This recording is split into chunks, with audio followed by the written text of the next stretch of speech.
ओम शांति।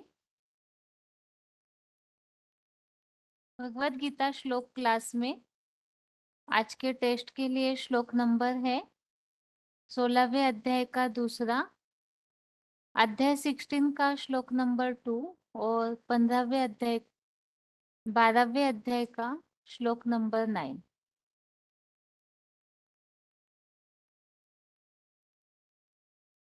सबसे पहले श्लोक के लिए जो पॉइंट्स हमने सुने हैं वो पॉइंट्स बताइए।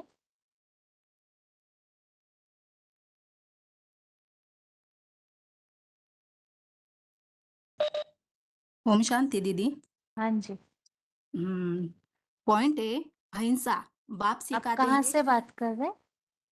हम दोंडाचार्य से बात करते हैं, दुलिया मधुबन से।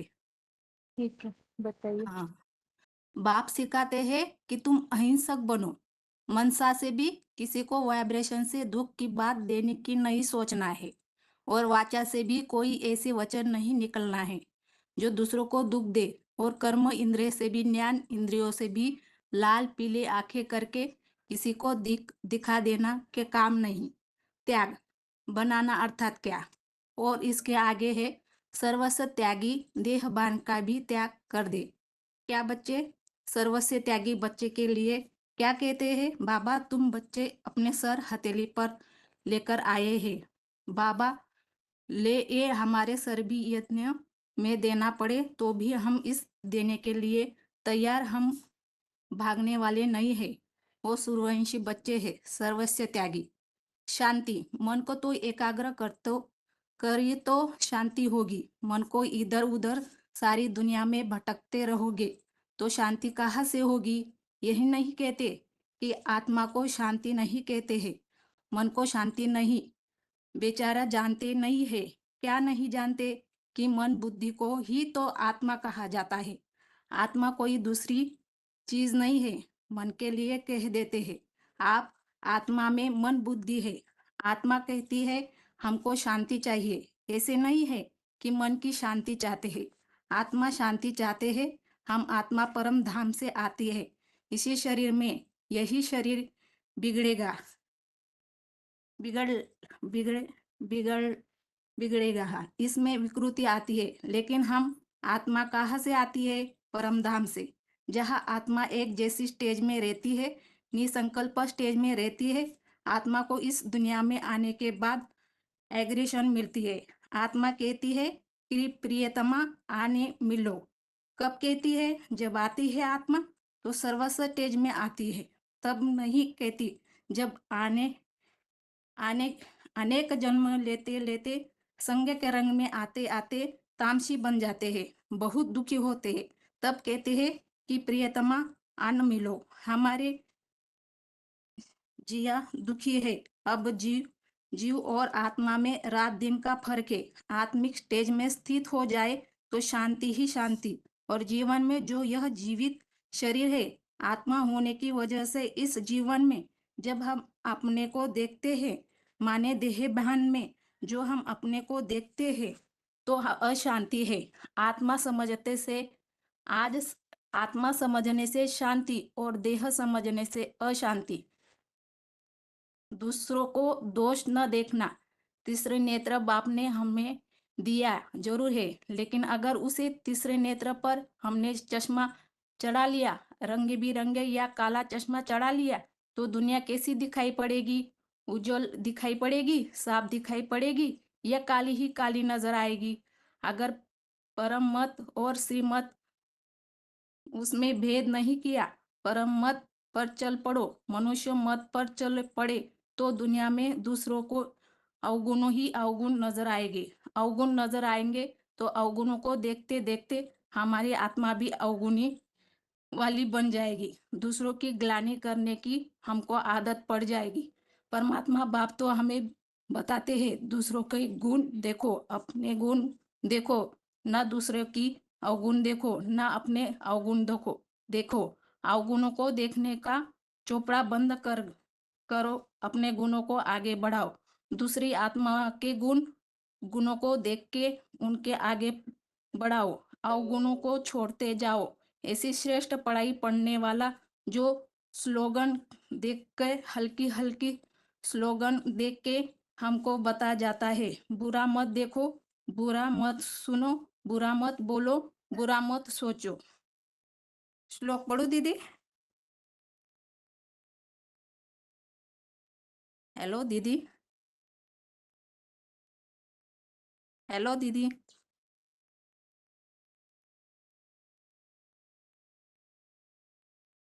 हेलो।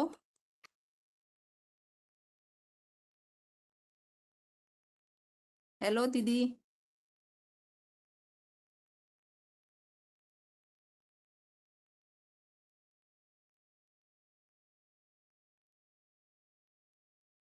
हेलो दीदी।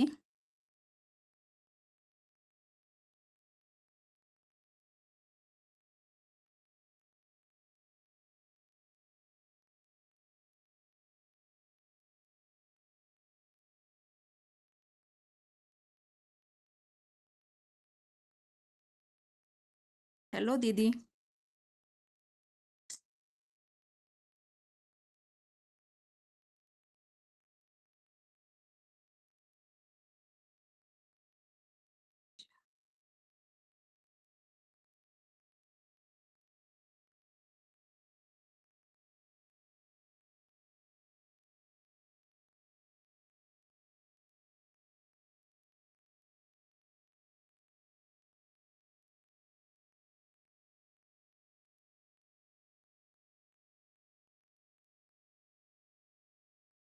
हेलो दीदी।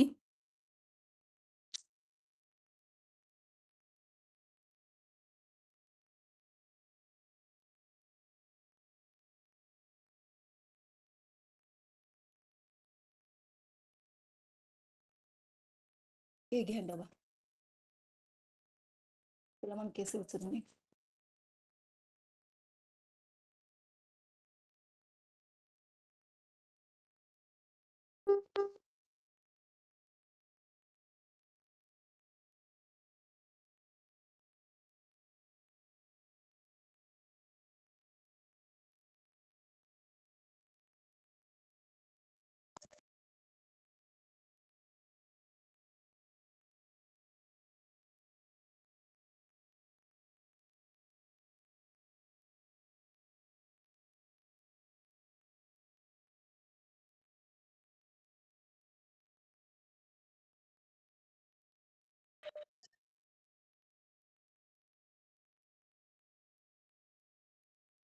हेलो। हेलो ओम शांति। बताइए माता जी। हाँ दीदी, ये इतना तो माता जी ने बता दिया है, जैसे सभी प्राणियों पर, सभी क्षुद्र प्राणियों पर भी दया भाव। ये इसमें बताया BCD 2238 में, आत्मा आत्मा भाई भाई सभी आत्माएं ब्रदर्स हैं, तो सबके ऊपर दया करनी चाहिए, या सिर्फ मनुष्यों पर ही दया करनी चाहिए। तो इसमें बताया कि जैन धर्म वाले तो सभी आत्माओं पर दया करते हैं, या सिर्फ मनुष्यों पर दया करते हैं, सब पर दया करते हैं। जैन मुनि तो यहाँ तक कहते हैं कि ना, दांतों में जो कीड़े होते हैं, दांतों में अन्न फंसता है, तो दांतों में कीड़े पड़ जाते हैं, तो दांत भी मांजते नहीं है, कि क्योंकि कीड़े मर जाएंगे, उनमें भी आत्मा है। तो बताओ कौन सा धर्म दुनिया में है जो सबसे कम पाप भोगता है, और दुनिया की सबसे कम पापी होगा तो वो कम दुख भोगने वाला होगा, तो पुण्य आत्मा होगा या पाप आत्मा? तो कौन सा धर्म है जो कम पाप भोगता है? इसके लिए बाबा ने बताया जैन धर्म है, जो आत्मा आत्मा भाई, सभी भाई भाई तो ब्रदर्स हैं। और दूसरा पॉइंट बताया, अपनी वाणी में मीठापन है, मीठापन होना चाहिए, ये भी दैवी गुण अच्छा है, जास्ती किसी से नहीं न बोलना, सबसे मतलब सबसे गुण चुपचाप ज्यादा नहीं बोलना है, सबसे मीठा बोलना है, थोड़ा बोलना है, मीठा बोलना, धीरे बोलना, सोच विचार कर धीरे धीरे बोलो, कम बोलो तो समझा जाता है ये रॉयल आदमी है। जैसे बाबा ने बोला, जो रॉयल आदमी होते हैं वो बहुत कम बोलते हैं और धीरे बोलते हैं, तो जो मीठा बोलता है, कम बोलता है, धीरे बोलता है, तो समझते हैं उसको ये रॉयल आदमी है। वो सदैव मुंह से बस सदैव मुंह से रतन निकालते रहने चाहिए। तो बाबा कहते हैं मीठा बोलो, ऐसे ना बोलो कि कोई को दुख हो जाए। कोई ऐसे होते हैं जो तीखी बात बोल देते हैं, कोई को दुख हो जाता, भले सच्ची बात बोली है, लेकिन सच्ची बात भी ऐसी नहीं होनी चाहिए कि किसी को, मतलब किसी का दिल दुखा दे। और दीदी श्लोक भी पढ़ना। पढ़िए। ये 16वें अध्याय का दूसरा श्लोक है। अहिंसा सत्यम अक्रोधा त्यागा शांति अपैशुनम दया भूतेषु अलोलुप्तुम मार्दवम ही अचापलम। और उसका 12वें अध्याय का दीदी 9वां श्लोक था। अथ चित्तम समाधातुम न शक्नोषि मयि स्थिरम अभ्यास योगेन ततो माम इच्छसु आप तुम धनंजय। और इसका 12वें अध्याय का भी दीदी कुछ बताना है क्या? रहने दीजिए माता जी, आगे बताइए राजा खेड़ा के माता जी। हाँ दीदी, ओम शांति। 12 अध्याय का पृथ्वी महाविनाश का वैराग। मन के एकाग्र करना, देह को भूलना, आत्मिक स्थिति में स्थित रहना, लेकिन सिर्फ अभ्यास से भी नहीं होगा।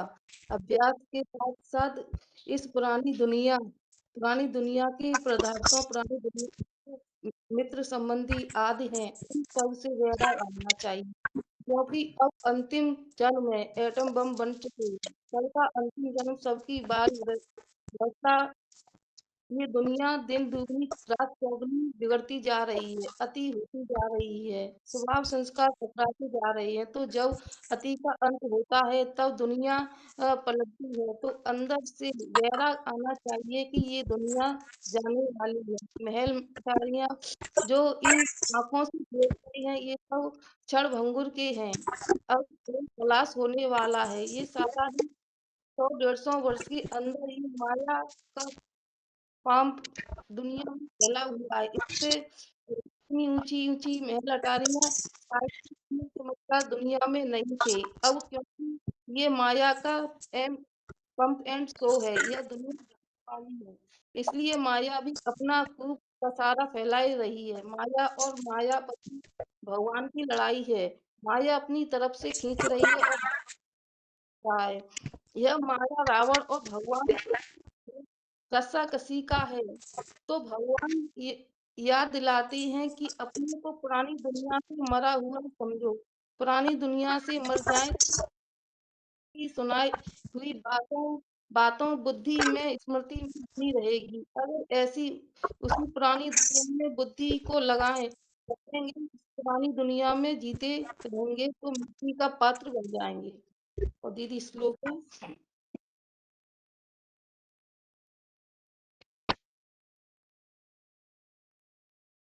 अंत चित्त समाधातु न मय स्तरम अभ्यास योगिनी ततो मा इच्छा अपातु धनंजय। और दीदी 16वें अध्याय का है।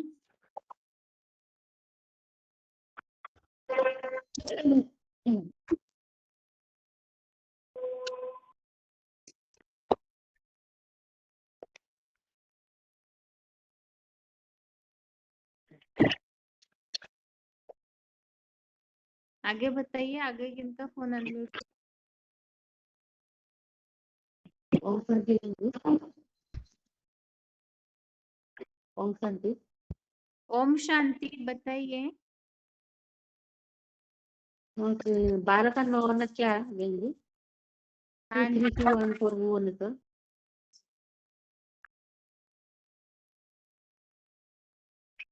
अथ शीतम समाधातु न शक्यसि मयि स्थिर अभ्यास योगेन ततो मान इच्छा आपतु धनंजय। हे ज्ञान धन देता, यदि मेरे सूक्ष्म अनुरूप अभ्यस्त रूप में चित्त का निरंतर स्थिरता पूर्वक सदाकाल लगाने में समर्थ नहीं है, तो संपत्र एटॉमिक महाविनाश के वैराग्य सहित बारंबार स्मृति के योगाभ्यास द्वारा मुखद रथ में मुझे अव्यक्त शिव ज्योति को पाने के सहज सहज इच्छा करो। माने किसी को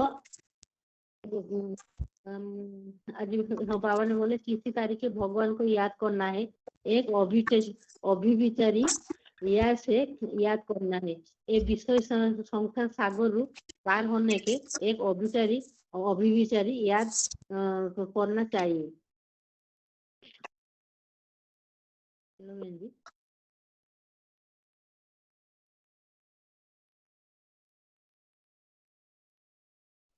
16 का 2 पढ़ूं क्या बहन जी? ओम शांति दीदी। 60 नासिक में। पढ़िए भुवनेश्वर के। अहिंसा सत्यम क्रोधम त्याग शांति अपेक्षिणम दया भूतेषु अललुप्त मर्दनई उच्चाकुलम। माने मन वचन कर्म से भी किसी को दुख न देना।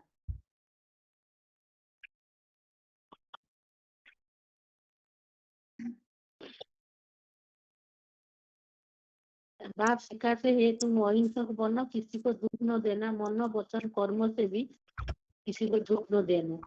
त्यागी हमें सब त्याग करना चाहिए।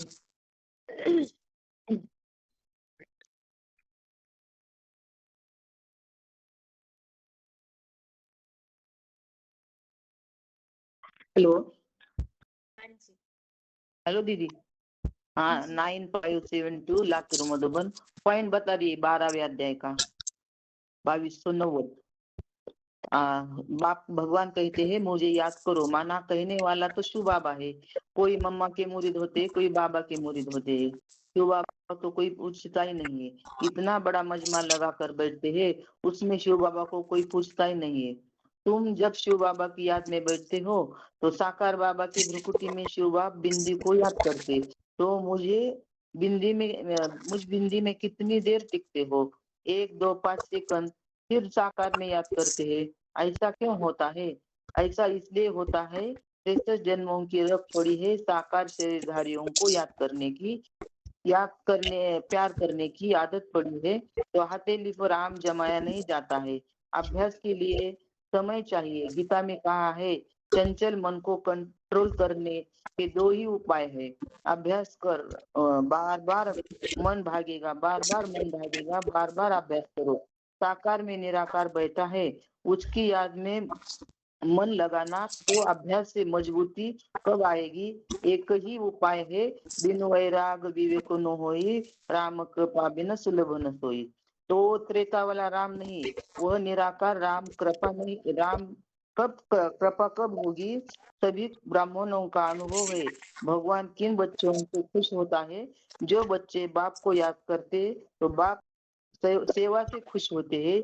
ईश्वरीय सेवा से जितनी जास्ती सेवा करेंगे, स्वार्थ के लिए नहीं परमार्थ के लिए करेंगे, तो उन बच्चों को बाप याद करता है। ओम शांति। दीदी श्लोक पढ़ो क्या? हेलो पढ़िए माता जी। हाँ 16वां अध्याय का 2।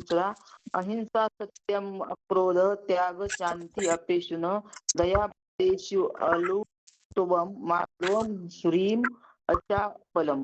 अर्थात मन वचन कर्म से दुख न देना, ऐसी अहिंसा, सत्य, क्रोधहीनता, त्याग, शांति, दूसरों के दोष न देखना, सभी प्राणियों पर भी दया का भाव, तन मन की चंचलता न होना, लज्जा, अपनी वाणी में मीठापन और लोभहीनता। और 12वें अध्याय का 9वां है अथ चित्त समाधातुम न शक्नोति मयि स्थिरम अभ्यास योगेन ततो माम इच्छाप्तु धनंजय। अर्थात हे ज्ञान धनंजयता, यदि मेरे सूक्ष्मानुरूप अव्यक्त रूप में चित्त को निरंतर स्थिरता पूर्वक सदाकाल लगाने में समर्थ नहीं है, तो सन्नद एटामिक महाविनाश के वैराग सहित बारंबार स्मृति के योगाभ्यास द्वारा मुकर्रर रथ में मुझ अव्यक्त शिव ज्योति को पाने की सहज इच्छा कर। ओम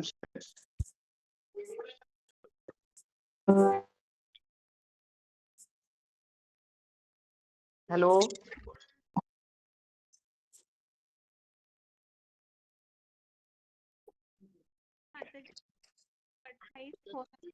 हाँ हो गया दीदी मेरा।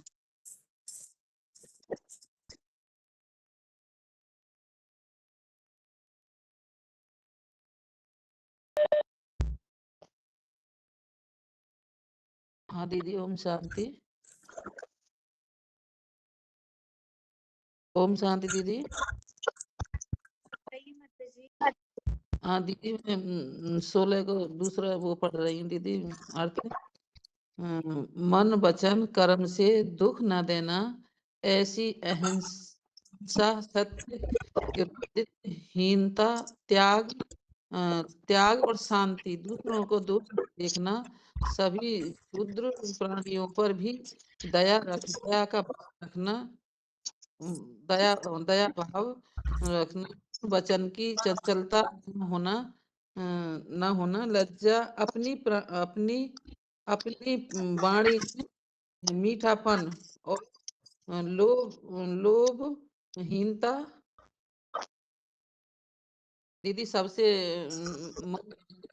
किसी को दुख नहीं देना है, सभी को अच्छे से अच्छी वाणी बोलना है और किसी पे क्रोध नहीं करना है। शांति, दूसरों को भी, अब शांति रहो तो दूसरों को भी शांति देना, और सभी प्राणियों पे, जब कैसा भी प्राणी हो उन पे दया दीदी है।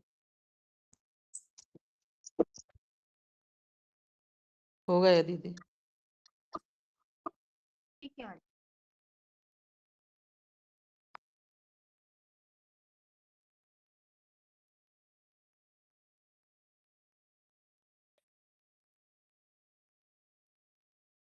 दीदी हेलो दीदी सुनाई नहीं दे। में हमने अभी तक जिन श्लोकों के लिए समझा है लिंक से याद के बारे में, पहले से लेके अभी तक 9वें श्लोक तक, बताइए क्या क्या समझा है। 12वां अध्याय थोड़ा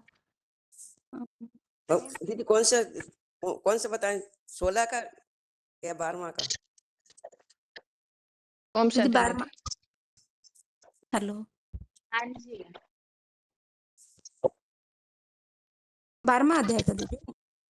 12वां जी। हाँ दीदी, 12वां का 5 जो है उसमें बताया निराकार को याद करना बहुत कठिन है, तो निराकार को याद तो नहीं कर पाएंगे, तो साकार में निराकार को याद करना चाहिए।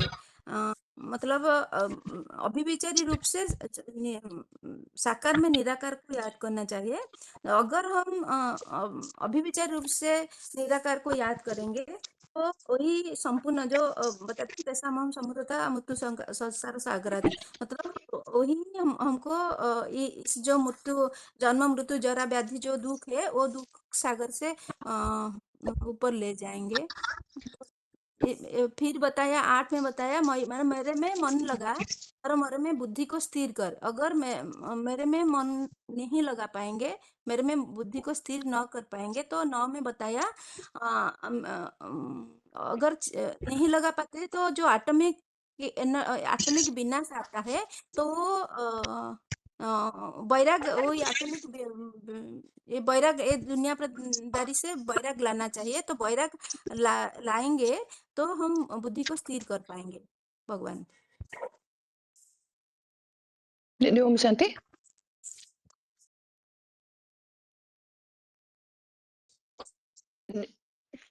एक में बताया सगुण उपास्य या निर्गुण उपास्य में कौन अधिक योग्य के मर्म को अधिक जानते हैं।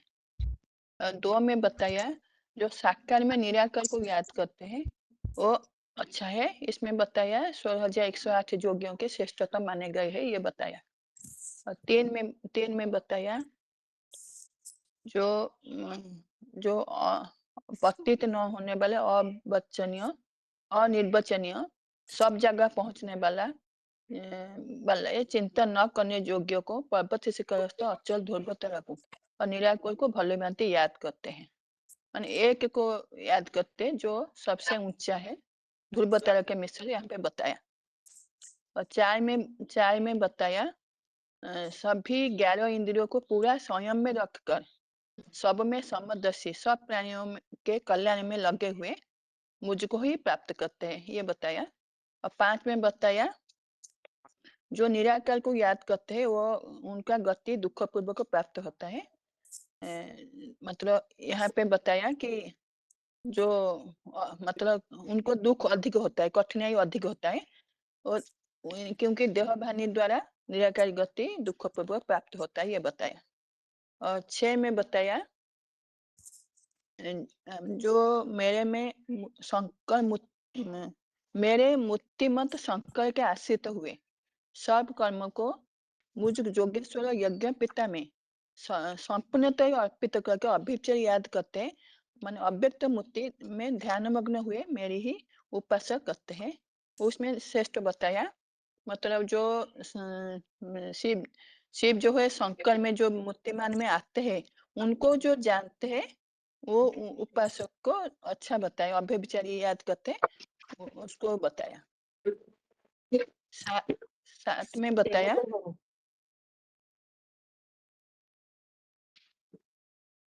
मेरे में मनोबुद्धि वालों का मेरे अतिशीघ्र 50-60 वर्ष में जन्म जरा मृत्यु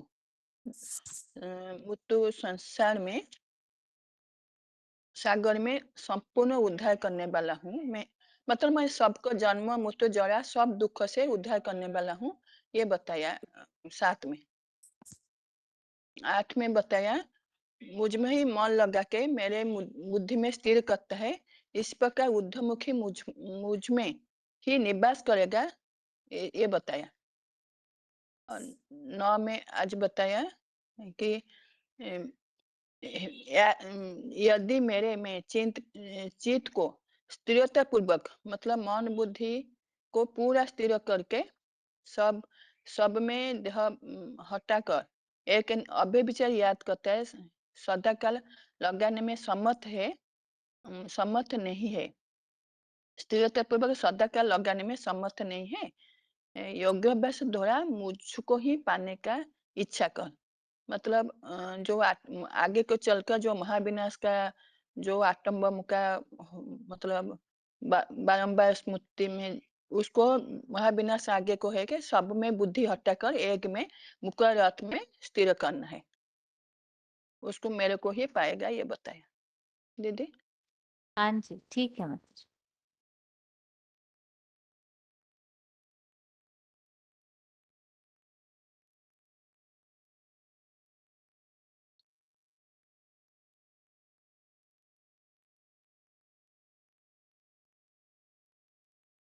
दीदी श्लोक पढ़ूं क्या? अभी ठीक है, पढ़िए माता जी। अथ चित्तम समाधातुम न शक्नोषि मयि स्थिरम अभ्यास योगेन ततो माम इच्छा आप्तुम धनंजय। 16 का 2 है, अहिंसा सत्यम अक्रोधः त्यागः शांतिर अप्रसूनम दया भूतेषु अलोलुप्तम माधवम हीर चापलम। ठीक है।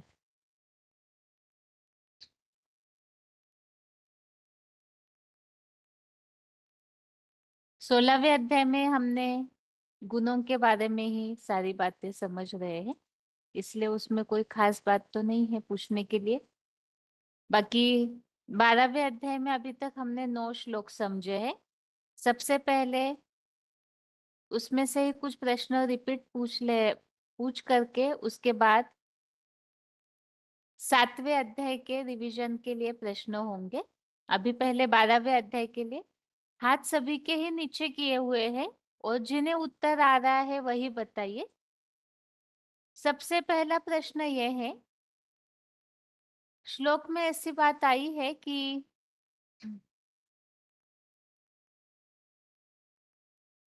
भगवान को जो अव्यभिचारी रूप से याद करते हैं तो उन्हें क्या प्राप्ति होती है। भगवान को अव्यभिचारी रूप से याद करने वालों को क्या प्राप्ति होती है।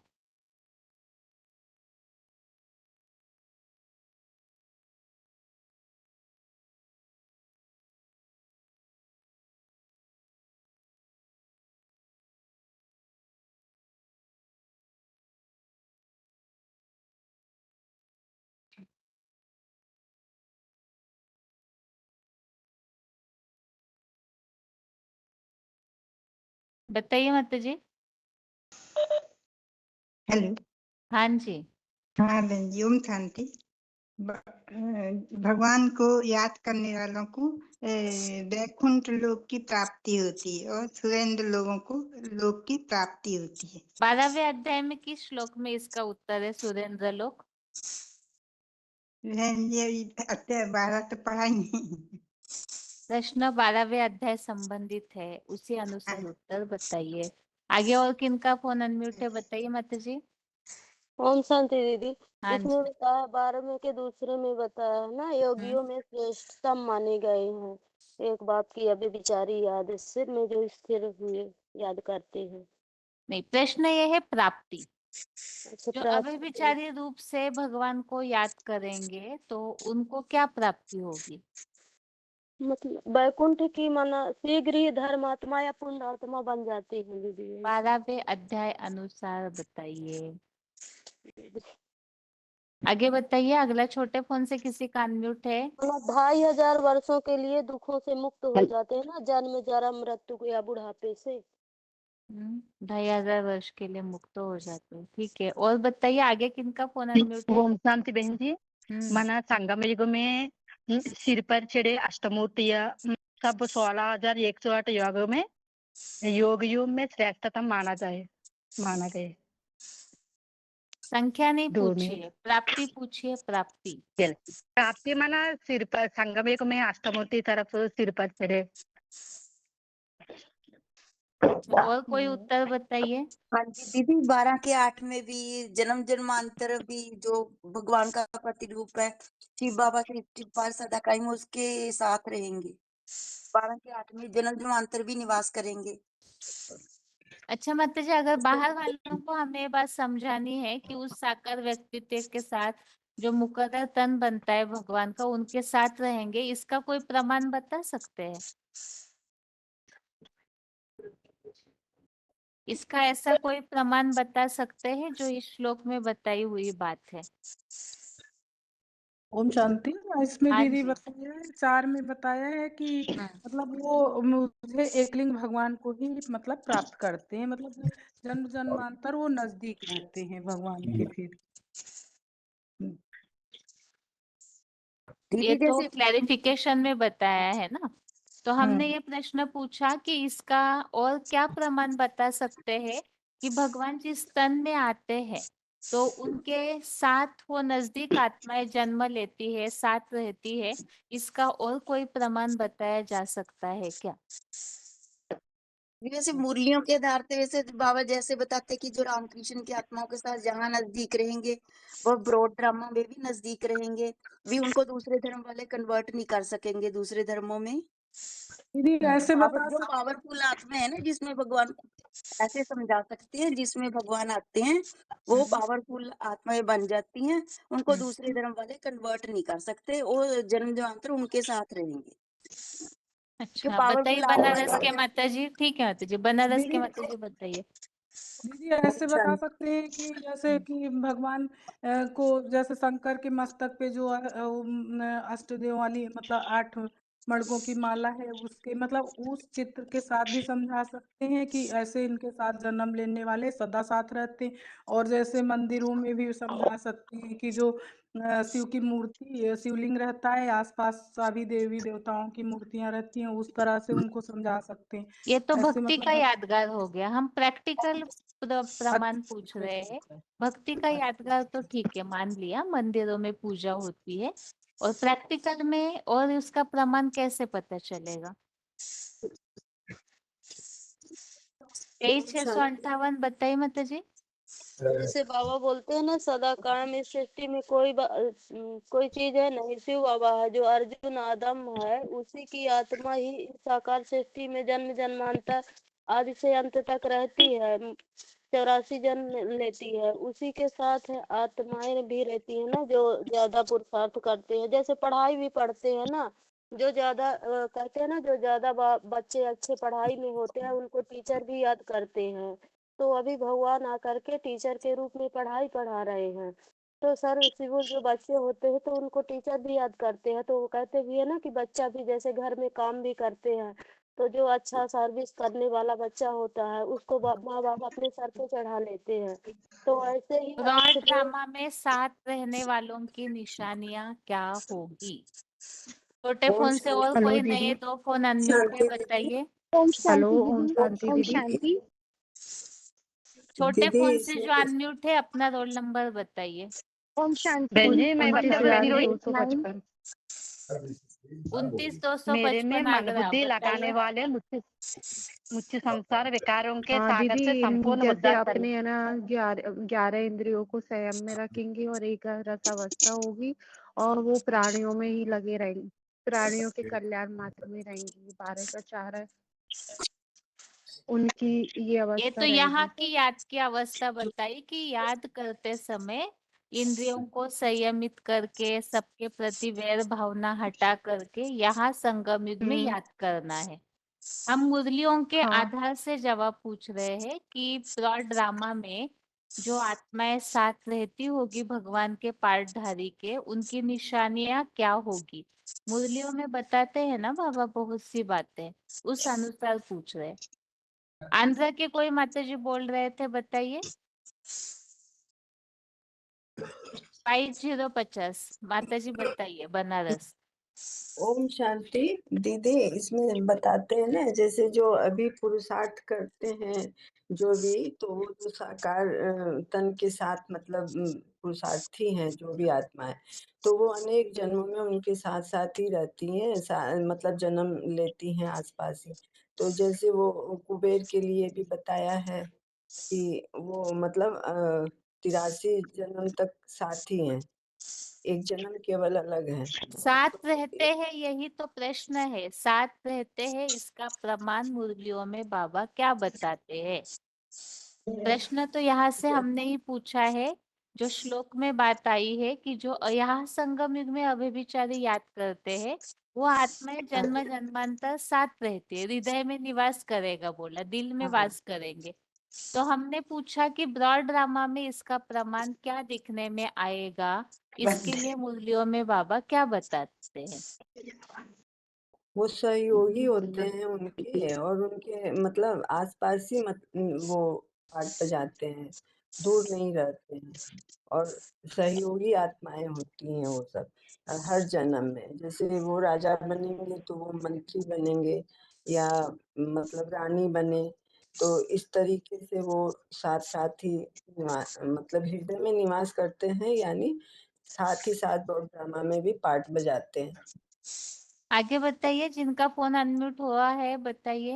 ओमचांद बहन जी, हाँ है ना, जी। मेरे मन बुद्धि लगाने वाले मुझे संसार विकारों के सागर से संपूर्ण उद्धार करने वाले। तेषाम विकारों के अहम सागर। समुद्धरता, विषय विकारों के सागर से पार करना, ये बात द्वापर युग के लिए है या संगम युग में है। संगम युग में बहन जी। और प्रश्न पूछा जा रहा है ब्रॉड ड्रामा के हिसाब से कि ब्रॉड ड्रामा बाद में ड्रामा जो माना यहाँ संगम युग ही नहीं व्यभिचारी बहन याद। जी। बाद ड्रामा माना संगम युग में है ना। संगम युग में अव्यभिचारी याद करते हैं तो उससे वो पार हो हाँ जी। जाते हैं, ये रिजल्ट तो पता है ही। हमने प्रश्न ये पूछा हाँ। है कि जन्म जन्मांतर लगाव पूर्वक हृदय से हाँ। जन्म जन्मांतर भी निवास करेगा। इसके लिए पॉइंट में हमने समझा था कि वो आत्मा जन्म जन्मांतर साथ रहती है। तो प्रश्न ये है कि उसकी निशानियां क्या होगी, हृदय में जन्म जन्मांतर निवास करना। एक तो साथ होंगे, जो माता जी ने बताया सहयोगी होंगे वो आत्माएं, और क्या निशानियां होगी ये प्रश्न पूछा है। दीदी, जैसे मतलब मुस्लिम धर्म में बोलते हैं ना, इस्लाम धर्म में कि खुदा का तख्त 8 फरिश्ते उठाते हैं, तो वो मतलब साथ साथ ही रहते हैं वो अष्टदेव। उसमें भी बताते हैं ना, उसमें लिखा है खुदा का तख्त फरिश्ते 8 फरिश्ते खुदा का तख्त उठाते हैं, तो वो मतलब साथ ही साथ रहते हैं। वो भी उसमें भी निशानी ये बता दी ना कि वो साथ रहते हैं द्वापर ठीक है। युग से। और अद्वैत भाव से मुझे एक लिंग भावना को प्राप्ति होती है बहन जी। 12 में 4 माता जी आपको बताया था, हिंदी की अच्छी प्रैक्टिस कीजिए। हेलो। हाँ जी, एक लिंग भगवान को प्राप्त करना, ये भी तो वही बात है ना कि साथ रहने की बात, जन्म जन्मांतर लगा पूर्वक हृदय से निवास करेगा, यही बात है। हेलो। एक ही याद में रहेंगे अव्यभिचारी रूप से। संगम युग की बात है, अव्यभिचारी रूप से याद में रहना। आगे बताइए, फोन जिनका अनम्यूट हुआ है। हाँ जी, बताइए बताइए। ओम शांति 8083। हाँ, जो जन्म जन्मांतर साथ निभाने की बात बता रहे हैं, मुरली में क्या बताएं? हाँ, मतलब मुरलियों में बाबा और इसके लिए क्या बताते हैं? यहाँ संगम युग में जिन्होंने अव्यभिचारी याद की होगी, तो एक तो बताया वो आत्माएं जन्म जन्मांतर हृदय में निवास करेंगे, ऐसे जो श्लोक में क्लैरिफिकेशन में आए। इसके अलावा मुरलियों में बाबा क्या बताते, ये प्रश्न पूछा है। मुरली में बाबा ने बताते हैं कि तुम बच्चों को मेरे साथ सर्व संबंध निभाना है। जैसे भक्ति मार्ग में गायन है, तमेव माता च पिता तमेव तमेव बंधु च सखा संतमेव। मतलब हर प्रकार की संबंध से वो आत्मा यहाँ अनुभव करते हैं, तो वो ब्रॉड ड्रामा में भी वही साकार पाठधारी के साथ उसका हर प्रकार की संबंध आता है। जैसे 4 अध्याय का 1 नंबर में बताया, जो यथा माम प्रपदन्ते तांथम भजाम्य हम मम वर्तन वर्तन्ते मनुष्य पार्थ सर्वस्व। मतलब भगवान हर प्रकार की संबंध निभाता है। जैसे वो तो सीट तो डायरेक्टर है, लेकिन जो डायरेक्टर हीरो पार्टधारी में आता है वो हर प्रकार की पार्ट करके दिखाता है। जैसे डायरेक्टर का रोल होता है, रंगमंच में जाकर वो कोई प्रकार की पार्ट नहीं बजाता, लेकिन जब शूटिंग या रिकॉर्डिंग या रिहर्सल का समय होता है, वो हर प्रकार का एक्टिंग करके वो दिखाता है। ऐसे अगर माता के रूप में एक चरित्रवान माता कैसे रोल करती है, वो भी पार्ट बजा के दिखाती है। जैसे परम ब्रह्म का जो पार्ट है, ऐसे ही जो पिता का जो पार्ट है वो किस टाइप का होना चाहिए, एक भाई का पार्ट किस टाइप का होना चाहिए, बहन का पार्ट किस टाइप का होना चाहिए, और संबंध का पार्ट जो है, डायरेक्टर तो एक ही होता है, डायरेक्शन तो एक ही के द्वारा मिलता है, क्योंकि भगवान आए हैं ये धरती को नर्क से स्वर्ग बनाने के लिए। तो स्वर्ग में जो देवी देवता होते हैं वो हर प्रकार की पार्ट जो है, अभिनय जो है, वो अच्छी तरह करते हैं। तो परमात्मा जो निराकार स्वरूप है वो तो निर्गुण निराकार है, लेकिन जो साकार शरीर में प्रवेश करता है वो सृष्टि का हीरो है। तो सृष्टि का हीरो को अगर कोई पार्ट मिले, वो अच्छी तरह वो पार्ट को निभा कर दिखा सकता है, चाहे कैसे भी पार्ट बजाए। क्योंकि राम राजा राम प्रजा राम साहूकार है, दिए दत्ता बसे नगरी धर्म का उपकार है। जो राम वाली आत्मा हर प्रकार की पार्ट बजाता है, ऐसे नहीं कि हर जन्म में ऊंचे से ऊंच बनता है। बाबा बोलते हैं ऊंचे से बनता है तो नीचे भी बनता है, लेकिन हर पार्ट में वो अपना सनातन जो धारणा है, प्रत्यक्षता मतलब भगवान की धारणा है, भगवान को याद करने का जो साकार का पर विश्वास है, वो साकार चरित्र बजा कर दिखाता है, ताकि बच्चे उसको फॉलो कर सके और साकार शरीर में रहते हुए भी वो दिव्यता को प्राप्त कर सकते हैं। 5321 बताइए। ये जो परमात्मा पाठ की जो नजदीक पाठधारी होंगे, वो संगमों में उनका विशेष लक्षण है, वो नष्टो महास्मृति लब्धा का पाठ बजाएंगे। और ब्रॉड ड्रामा में जैसे सूर्य खुद जलता है और सारे संसार को रोशनी देता है, उनके संगी साथी भी वैसे ही खुद जल करके संसार को रोशनी देने वाले होंगे। और तीसरा बात है कि बाबा ये जो इधर भी बाबा मुरली में बोलते हैं कि तुम बच्चे सर हथेली पर लेकर के आए हो। बाबा चाहे हमारा सर भी लग जाए यज्ञों के लिए तो लगा भी लो, ऐसे ऐसे बच्चे होंगे। और ये जैसे ब्रॉड ड्रामा में जो भारत की अखंडता, एकता और सुरक्षा में जो राम बलि आत्मा लगा रहता है, उनका संगी साथी भी वही कार्य में लगे हुए होंगे, जो भारत की अखंडता, एकता और सुरक्षा में लगे हुए होंगे। जैसे राम बलि आत्मा ज्ञान की रोशनी में लगा रहता है तो अनेक प्रकार की साहित्य का भी रचना करता है, तो वो आत्मा भी वैसा ही विशेष साहित्य के रचनाकार होंगे। और जब वो राम बलि आत्मा राजा बनता है तो उनका सहयोगी के रूप में देखने में आएंगे। यहाँ संगम में वो बात शूटिंग करेंगे। ठीक, आगरा के माता जी। ओम शांति दीदी, ये प्रश्न है ना कि ब्रा ड्रामा में उन आत्माओं की क्या निशानी होगी। तो दीदी मैं तो सिर्फ बाबा के मूल्यों के हिसाब से बता रही हूँ कि बाबा बोलते हैं कि 84 जन्मों में वो आत्माएं जब भी जन्म लेंगी तो वो हर संबंधों से भरपूर रहेंगी, उन्हें किसी भी संबंध की कमी नहीं रहेगी। जैसे कि आज की दुनिया में देखते हैं कि बच्चे ने जन्म लिया, जन्म लेते ही माँ ने शरीर छोड़ दिया, तो कुछ समय बाद किसी के पिता ने छोड़ दिया, किसी के भाई नहीं है तो किसी के बहनें नहीं है, तो किसी की माता नहीं है तो किसी की पत्नी नहीं है, या पति ने शरीर छोड़ दिया। यानी दुनिया में ढेर सारे जगह ऐसा है संबंध कि वो संबंध के अभाव में सारी जिंदगी उसका संबंध का अभाव रहता है। जैसे कोई शादी से पति ने शरीर छोड़ दिया तो संबंध का अभाव रहा तो दुखी हुई ना। लेकिन ये आत्माएं ऐसी हैं जो संगम युग में जितना शिव बाबा के साथ मन बुद्धि से रहती हैं, वो 84 जन्मों में हर संबंधों से भरपूर रहेंगी। किसी भी जन्म में उन्हें किसी भी संबंध का अभाव उत्पन्न नहीं होगा। ये दीदी मैंने बाबा की मूल्यों में सुना है। हेलो हाँ हेलो जी, हाँ जी माता जी। दीदी, बाबा बोले हैं कि जो आत्माएं संगम युग में व्यभिचार याद करती हैं और बाबा के साथ रहती हैं ना, तो वो वहां भी क्या करेंगी, पूरे 84 जन्म सुख में रहती हैं। उनका 3/4 हिस्सा सुख में जाता है और बस थोड़ा सा हिस्सा वो दुखी होती हैं। और जैसे और वो हर जन्म बाबा के साथ रहती हैं और लास्ट जन्म में भी वो अष्ट देवों के लिए बाबा बोले कि वो थोड़े समय के लिए ही बिछुड़ते हैं, क्योंकि थोड़े समय के लिए तो इसलिए बिछुड़ते हैं ना कि माया किसी को छोड़ती नहीं। वो लास्ट जन्म में ही आकर थोड़े समय के लिए अलग रहते हैं, नहीं तो पूरे 84 जन्म वो बाबा के साथ ही रहते हैं। और जो बाबा के साथ सर्व संबंध निभाते हैं ना यहाँ संगम युग में, तो वो वहां भी हर संबंध से भरपूर रहते हैं, उनको कोई संबंध की कमी नहीं रहती। ये तो ठीक है। आगे प्रश्न अगला ये है, यहाँ 12वें अध्याय में विशेषकर याद के बारे में 2 बातें बताइए। एक ऐसी याद है जिसमें जो रिजल्ट दिखना चाहिए वो नहीं दिखता है, और एक ऐसी याद है जिसका जो रिजल्ट है या प्राप्तियां जो है वो होती है। तो ऐसे तुलनात्मक रीति से कौन से 2 श्लोक है जिसमें धर्म पिताओं की याद भी बताई है और बाकी जो याद भगवान चाहते हैं उस याद की विधि को भी बताया हुआ है। 12वें अध्याय में तुलनात्मक रीति से कौन से ऐसे 2 श्लोक है जिन्हें बताया है। एक ऐसी याद है जिसका फायदा नहीं है बल्कि दुखदाई है, और एक ऐसे याद की विधि बताई है जिसमें प्राप्ति बताई हुई है।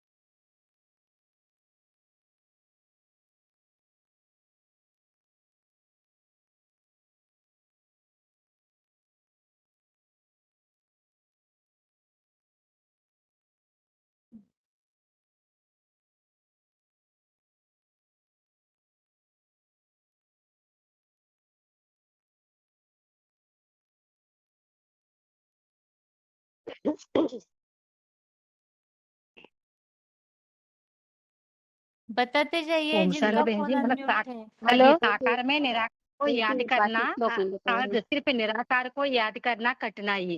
साकार को उपासना चरित्रवान होता है, निराकार को उपासना चरित्रवान नहीं है। मन 5 में निराकार को याद एवं बहुत दुख पूर्वक प्राप्ति होती है।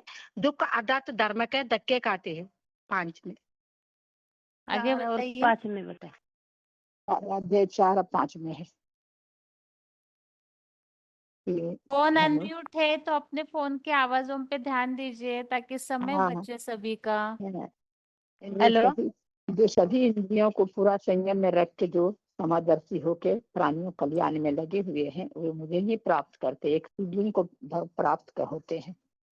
अब अभक्त निरंकार को जो हेलो, आसक्त होते कठिनाई अधिक है, क्योंकि देवभानी के द्वारा निरंकारी गति दुख पूर्वक प्राप्त होती है। आगे हेलो हेलो बोलने वाले रोल नंबर बताइए अपना। 6021। 2199 बताइए माता जी। साकार में निराकार को याद करने वाले एक भगवान को ही पाते हमने हैं। श्लोक पूछा है, प्रश्न इसलिए जरूर सुना कीजिए। 4 हमने और 5 श्लोक पूछा है। बोला, 4 और क्या? 5 में ही है बोला। 4 5 अच्छा, 4थे नंबर के श्लोक में याद की विधि किस तरह बताइए बताइए। चौथे मना श्लोक ज्ञान में योग याद की विधि कैसे बताई है उससे स्पष्ट कीजिए। इंद्रियों को पूरा स्थिर संयम में बुद्धि रखते। में एक भगवान को याद, समदर्शी याद करेगा, वही एक लिंग भगवान को पाएगा। अच्छा, मुरलियों में हमें याद करने की विधि क्या बताई हुई है? साकार में निराकार को याद करो। तो इस श्लोक में साकार और निराकार की बात आई है क्या? आई नहीं, लेकिन समदर्शी आई नहीं, तो प्रश्न ही वही है जहां याद की विधि की बात आई हो, ऐसे श्लोक बताना है। आगे बताइए। 24,548, हाँ, ये 24,348। 8-9 श्लोक में बताया है ना। जब मेरे में जो मनोबुद्धि को लगाएगा वो उनको बुद्धि लगाएगा तो ऊर्ध्वगति होगा। ये जो 12-8 में बताया और 9 में भी बताया। यदि मोर अव्यक्त मूर्ति में तो मन न लगाने समर्थ नहीं हो तो ये फिर साकार में ये साकार में भी मन लगाने के लिए बताया। ये दोनों श्लोक है ना। 27,882 बताइए। हाँ दीदी, 12 की 3 में आया है जो अचल अडोल चेतन ध्रुव तारा को और हाँ जी। निराकार को जो भली भांति याद करते हैं वो मतलब है। और साकार में निराकार मतलब ये हो गया। और बाकी 12 के 5 में आया है कि ये जो देह अभिमानी विधर्मी विदेशी हैं वो निराकारी गति में दुख पूर्वक प्राप्ति होती है उनको। हाँ जी, ये सही है वास्तव दीदी? में हाँ जी। हाँ जी। साकार में निराकार की याद के लिए 12वें अध्याय का 3रा श्लोक और केवल जी। निराकार की जो याद है उसके लिए 12वें अध्याय का 5वां 5वां। श्लोक। इन हाँ जी। दोनों में अंतर बताया है। एक तो जो निराकार को केवल याद करते हैं उन्हें दुखों की प्राप्ति होती है, और जो 3रा श्लोक है उसमें याद की विधि बताई है और उसका जो फायदा है वो पहले ही श्लोक में बता दिया कि जो इस तरह से मेरे में अव्यभिचारी रूप से याद करते हैं तो योगियों में श्रेष्ठतम माने गए। हाँ जी। आगे 24,348 बताइए। जी, वही बात तो बता दिया मैंने जी, 3 और 5 और क्या बताऊं। यहाँ साकार के संबंधित कोई विशेष बात बताई हुई है श्लोक में, क्या बताया है? हाँ, साकार में निराकार को अव्यभिचारी याद करने से मैंने साकार के लिए विशेष क्या बात इस 3रे श्लोक में बताई है? तीसरी में हाँ जी, 3रे श्लोक में साकार के लिए कोई बातें बताई है?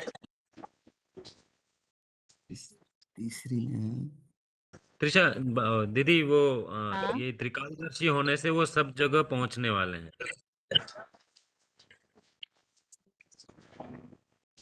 ठीक है, बाकी याद के समय हमें फायदा हो ऐसी कौन सी बात इस श्लोक में बताई हुई है? ये ओम शांति बहन जी, हाँ जी। ये श्लोक नंबर 8 में जो है ना, मुझे मन आदर्श मई बुद्धि निवेश है, ये साकार को याद करने का विधि बताया है। ये मुझे मन आदर्श, मन किसके पास था? मन किसके पास है ना? मन साकार में है, मन तो निराकार के पास नहीं है। तो मन जहाँ रखना है वो है साकार, इसलिए बताया मुझे मन आदर्श मोई बुद्धि निवेश है। मन और बुद्धि दोनों मेरे पास रखने से है ना, मेरे साथ ऊर्ध्व गति को पा लेंगे, ऐसा ही बताया। 14,389 हाँ 8083 बताइए क्या बता रहे हैं? बोलने अच्छे से निराकार की याद करने का बात साकार है। की धर्मपिताओं का याद जो है वो 12 का 5 में है और 12 का 6 में है। साकार में जो निराकार प्रवेश है, निराकार जो प्रवेश किया हुआ उसका उपासना वो 12 का 6 में है। जो आप प्रश्न पूछ रहे हैं, निराकार की उपासना कष्ट पूर्वक दुख पूर्वक होता है, क्योंकि देहधारी को निराकारी गति दुख पूर्वक प्राप्त होता है। वो 12 का 5 में है, जो धर्मपिताओं के लिए लागू होता है। लेकिन जो सहज उपासना है वो बताइए, ये तो सर्वाणी कर्माणी मई संन्यस्त मत पर अन्य जुगेन मांग ध्यान उपासते। लेकिन जो व्यभिचार रूप में साकार में प्रवेश हुए निराकार को याद करते हैं उनका उपासना सहज उपासना करते हैं। तो ये जो क्वेश्चन का हिसाब से उत्तर 12 का 5 और 12 का 6 है। ठीक है, बाकी यहाँ पर प्रश्न अभी दूसरा ये पूछा था कि 12वें अध्याय के तीसरे श्लोक में साकार के संबंधित कोई ऐसी बात बताई हुई है जो याद करते समय हमें ध्यान रखना चाहिए। हाँ दीदी, हम बताएं? बताइए माता जी। हेलो। हाँ जी हाँ दीदी, बताइए। इसमें बताया ये बताया ना, वाचा रहित होकर के, जैसे भक्ति मार्ग में झाल बजीरे बजाते हैं तो उस तरह से नहीं, बल्कि वाचा रहित होकर झूम तारा मूर्ति अचल अडोल करके, फिर मन बुद्धि को स्थिर करके, अवर्तनीय होकर के, त्रिकालदर्शी होकर के बाप को याद करना है, ऐसे याद बताया है। ठीक है, और 14389 माता जी बताइए, क्या बता रहे थे आप?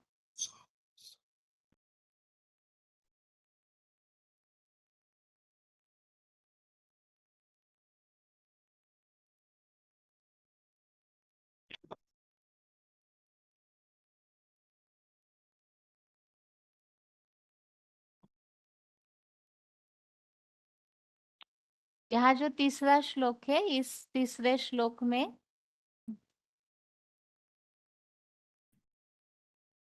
माने वो साकार पुरुषार्थ में सर्वोच्च ब्राह्मण चोटी है, माने हाँ जी, पुरुषार्थ जो करने वाले बताया हुआ है साकार की स्थिति के लिए पर्वत शिखर स्तर है। उसमें 3 में ये भी बताया, किंतु जो जुगी अभुक्ता होने से पतित न होने वाले, मतलब जुगी जो है जब अभुक्ता शिव का गुण को धारण करता है, शिव समान अभुक्ता बनता है, तो वो पतित मना से ही ऊपर हो जाता है, जिसको जो अव्यक्त मूर्ति ने बताया, जिससे सारी संसार मतलब विस्तार हुआ है, वो इसी गुण को धारण करता है, निराकारी, निर्विकारी, निरहंकारी स्टेज को प्राप्त कर लेता है। शिव का जो 3 गुण है वो प्राप्त कर लेता है। ठीक है, बताइए माता जी, क्या बता रहे थे आप? 14389 माता जी। साकार जो है वह निराकार समान कुटस्थ ध्रुव तारा, अचल ध्रुव तारा बन जाता है, जो ब्राह्मण चोटी है, एवरेस्ट चोटी। तो उनमें निराकार को याद करना यह है भली भांति याद करना। जो अव्यक्त मूर्ति ना, यह साकार में निराकार की याद है। और 12 का पाठ जो है वह विधर्मी धर्म पिताए, जो निराकार को याद करते हैं वह अधिकतर क्लेश को ही प्राप्त करते हैं। यह है 12 का पाठ। ठीक है माता जी।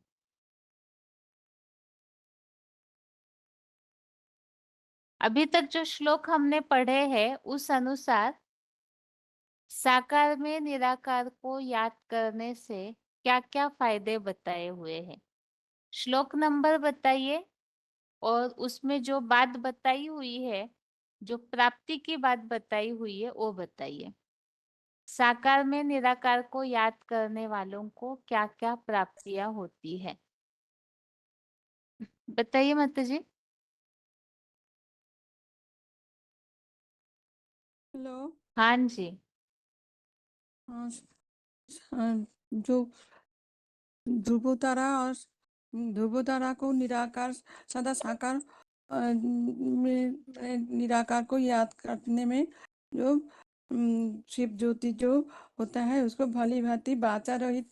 ये तो हो गया माता जी याद की विधि, अभी लंबा डिस्कशन हो गया। अभी अगला प्रश्न हम ये पूछ रहे हैं, साकार में निराकार को याद करने से क्या क्या फायदे होते हैं। 12वें अध्याय में अभी तक हमने जो श्लोक पढ़े हैं उसमें क्या क्या फायदे प्राप्तियां बताई हुई है। हेलो। हाँ जी। और अभिचरी याद से ध्यान अव्यक्त मूर्ति जो ध्यान मग्न होते हैं वो उसके सहज उपासना करना करते हैं, सहज ही होता है, उपासना करने में सहज हो जाता है साकार में निराकार को याद करते समय। हेलो। जो हाँ जी बताइए माता जी। हाँ जी दीदी, जो साकार में निराकार को याद करते हैं उनका मृत्यु संसार सागर से अति शीघ्र ही उद्धार हो जाता है। और जैसे 2 के 65 में है, प्रसन्नतेषु ह्रासु बुद्धि पर्यवतिष्ठते, माना मन बुद्धि से वो प्रसन्नता को ही प्राप्त होते हैं और उनकी जल्दी ही उनकी जो सदगति है वो भी जल्दी ही हो जाती है, सिद्धि को भी जल्दी पाते हैं और शीघ्र ही धर्मात्मा वो बन जाते हैं और उधर भगवान के मन में सदा ही निवास करते हैं। हेलो।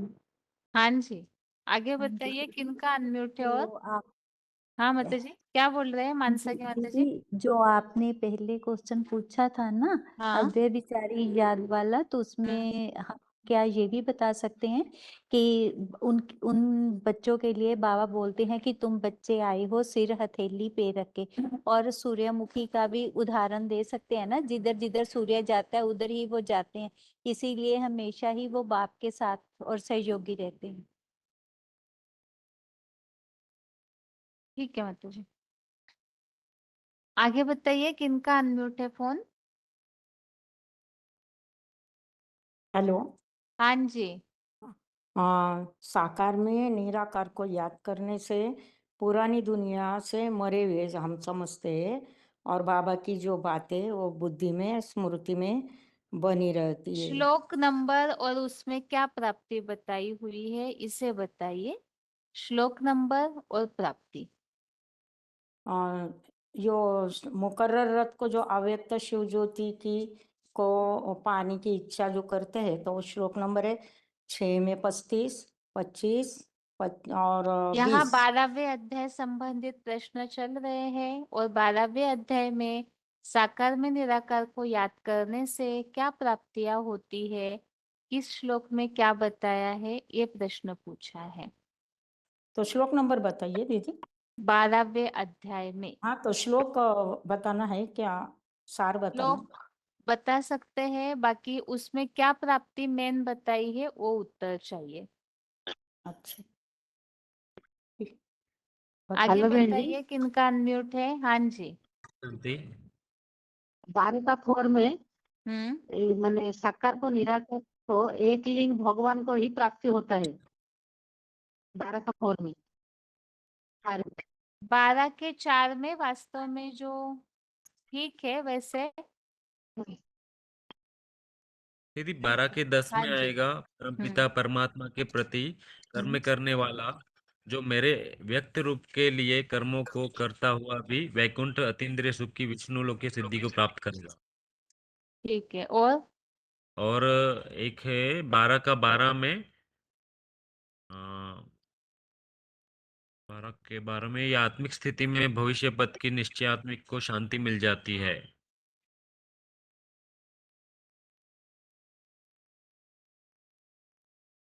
ठीक है, वो तो वास्तव में इस तरह से वो लिंक चल रही है कि ये नहीं हो सकता तो वैसे करना चाहिए, इस तरह से कुछ बातें बताइए, बाकी सारी याद की ही बातें, ठीक है, वैसे गलत नहीं है। आगे बताइए किनका अनम्यूट है और? माता जी 4537 ढूंढे क्या? हाँ, एक मिनट। हाँ दीदी, आगे बताइए किनका अनम्यूट है और? हेलो। बोधन हाँ दीदी। 24184। दीदी हेलो। 12 के 8 में आए हैं, चंचल बनी मन बुद्धि को स्थिर कर, इस प्रकार ऊर्ध्वमुखी हुए पंचानन पर ब्रह्म मुझ में ही लगाव पूर्वक हृदय में जन्म जन्मांतर भी निवास करेगा। दीदी और 12 के 4 में भी बताया है दीदी, दीदी जन्म 12 के जन्मांतर 10 में अद्वैत भी भाव से मुझे एक लिंग भगवान को प्राप्त करते हैं। ठीक है। हेलो।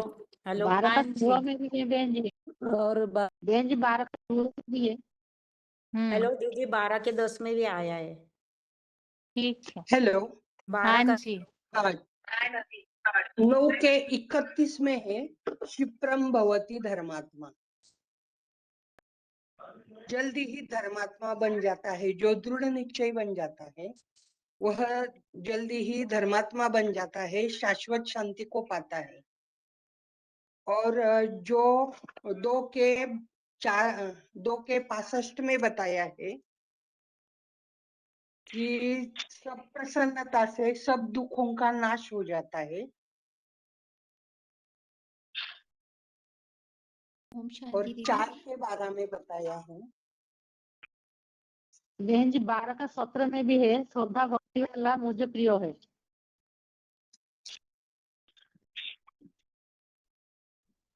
ठीक है माता जी।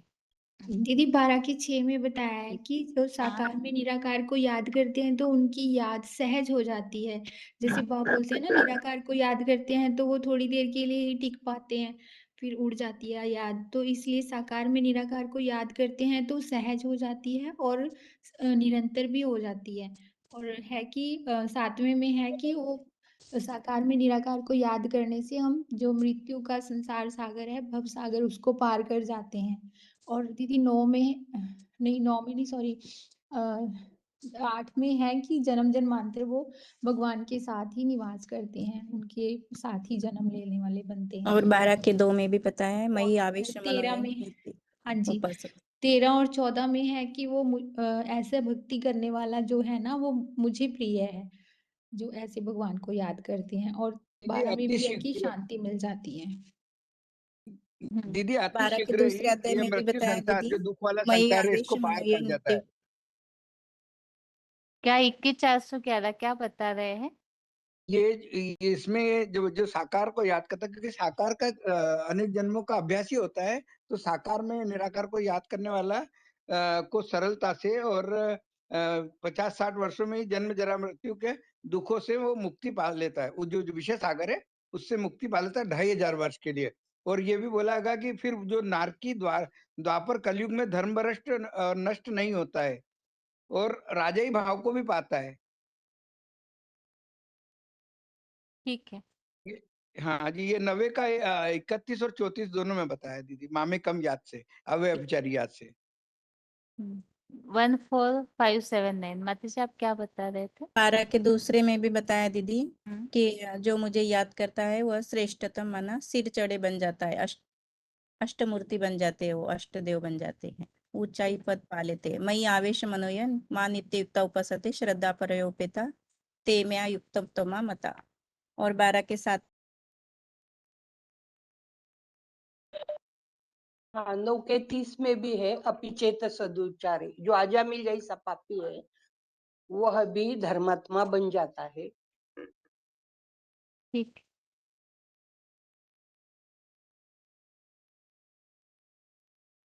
अभी जो पुराने अध्याय हो चुके हैं हमारे, उसमें से 7वां अध्याय निकालिए सभी, क्योंकि काफी दिनों से 7वां अध्याय बिल्कुल कुछ भी प्रश्न भी नहीं पूछो, रिवाइज भी नहीं हुआ है, इसीलिए थोड़ा सा समय भले लगे लेकिन इसी बहाने सभी को श्लोक रिवीजन हो जाएगी, इसीलिए 7वां अध्याय और उस संबंधित प्रश्न।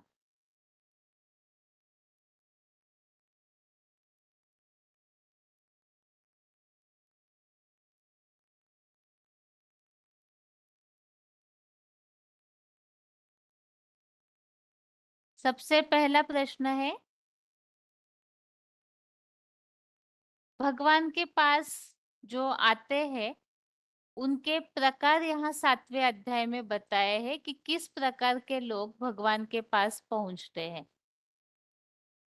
भगवान के पास जो आते हैं उनमें से किस किस प्रकार के लोग किस प्रसंग के कारण, कोई बात के कारण भगवान को पहचानते हैं, पहचानने के लिए विवश होते हैं, ऐसी बात कोई श्लोक में बताई हुई है? बताइए, फोन अनम्यूट किया है।